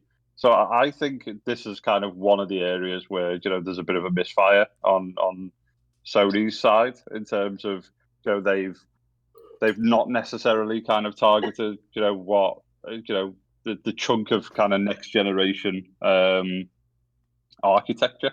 So they've gone for 4K, they've gone for frames per second, they've obviously gone for new architecture. But I think it's a real kind of serious issue that they've not pushed it, they've not mentioned it. I'm not kind of hearing anything through my channels. I'm hearing how kind of wonderful the 52 CUs and the kind of Series X side of things are for ray tracing. Microsoft, Xbox are showing Minecraft, so on and so forth. So that's a real worry for me as wanting a true next gen console. And I think if they're not kind of if they're not pushing that, then I think they've missed the trick. And to be honest, I don't think they're pushing it. You've only got to look at kind of the statistics there. 36 CUs and stuff like that.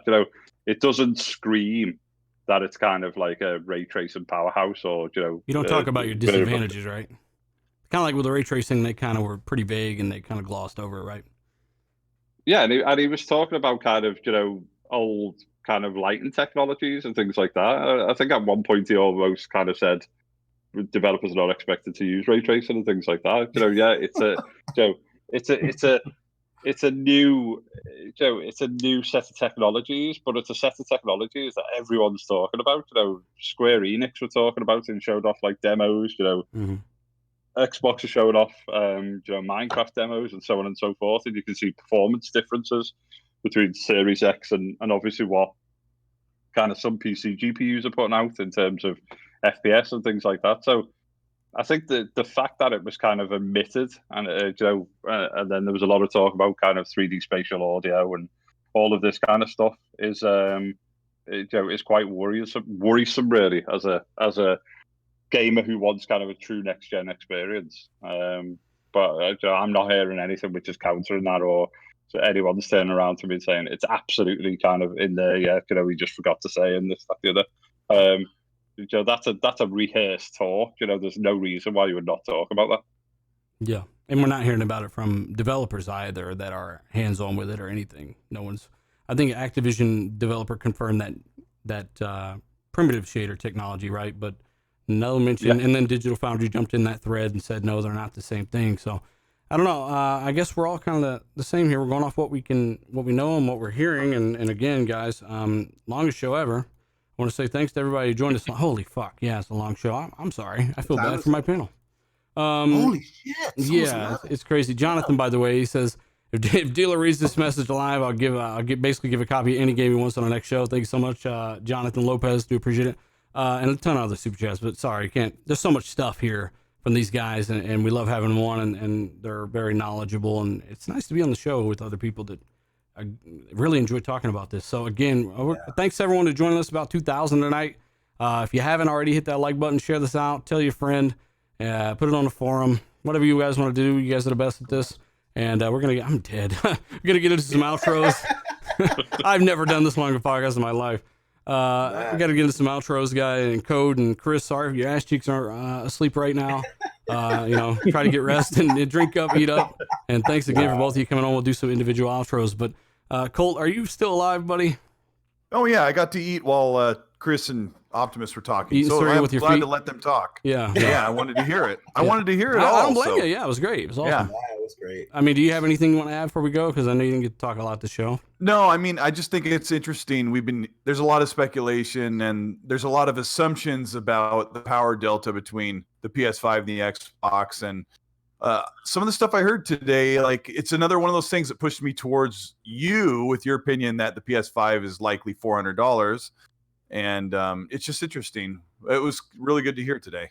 Somebody said dealer promote new show. I always promote new show. Yeah, he should. I think He does. Yeah. he might not be live right now. I don't even know what time. I know I'm just gonna die. But yeah, if you haven't, check out new show. And if you like it, subscribe. Thank you so much, guys. Everyone talking to me in the chat. Everyone who's not. Appreciate you guys. So Colt, tell people kind of where they can find you and what have you been playing, man. You can find me at Colt Eastwood on Twitter and on YouTube. My channel is. And I've been playing Dirt Rally 2.0 and Far Cry New Dawn with you. I played it last year, but having a good time. Ashtray just told me to shut up. I'm going to go fly to Australia when this pandy's over and go have some teppanyaki with Ashtray Gaming. That's our favorite thing. What the hell is teppanyaki? It's hibachi grill. Thing. Oh, okay. It's like, it's that, yeah. Anyway, it's nothing about teppanyaki, but we'll talk about it later. It's great. Words. we don't really have that many people. I think Zach, are you still here? Yeah, I'm here, man. Oh man, I feel even worse now. Little Zonker. I know it's past your bedtime, man. Tell people what you've been playing and where can people find you, man. Been playing, beat Assassin's Creed 2, started Brotherhood, beat Doom, Call of Duty, playing Gears Tactics like these guys. Got lucky, got Xbox was awesome. Yeah, so that's what I've been playing, and that's pretty much it, man. The chat was awesome. You guys were here. You guys rode through this whole thing. Code, it was awesome talking to you. Chris, it was awesome talking to you. You guys were freaking awesome. So yeah, everything in this whole thing, it's the longest one we've ever had, but man, it was a lot of damn fun. And we talked a little bit about software for once. It was awesome. Like honestly, that's kind of your deal, right? Yeah, I was like rubbing my hands together. I was like, "What Optimus code?" That's why I asked him in the beginning. I was like, "Let me vet this mother effer real quick before we get on here, so I know if he actually knows what he's talking about." No, you know what I mean? That's funny. Of course, Optimus Some people code say knows they what can he's talking code, about. and then you talk to them, and they can't code their way out of a goddamn bag. Yeah. So you're like, I see it every day. Yep. Twitter's great. Yeah. But anyways, everything. You guys can find me at Zalker87 on Twitter and Zalker87 on YouTube or recommended. Yeah, you can find him in your recommendation feed. God damn, YouTube, what the fuck? I gotta make that joke, man. This last 2 weeks has been insane. The support's been awesome, and everybody, you guys are just awesome. Yeah, thanks YouTube for Thanks. that. And you'll have a Gears Tactics review on the 26th, right? Oh yeah, for sure, man. Yeah, oh yeah, you know that. All right. Can't say anything else, but yeah. Shut up, sucker. We've also got Fonzarelli here, is he? D-Batch, buddy, what have you been playing? Good show, man, and where can people find you? I've been playing Resident Evil 3 Remake. What a fantastic game. I gotta say, I'm glad that Capcom is back. The last few games that they released are just all fantastic. Capcom, as I grew up, was one of my favorite developers, and it's good to see that they're back to their old ways. You guys can catch me on YouTube at D-Batch, and of course at Twitter at D_Batch. I gotta say a special thanks to Chris and Optimus for showing up today. Sorry for asking you guys so many questions, but you guys have experience in developing games, so I had to pick your brains, and it was great to get the insight from you guys. And thanks for coming on, man. That's some Hannibal shit. Yeah, make sure you go get you one of them 1060s, D. He had a fucking vendetta against that thing, didn't he?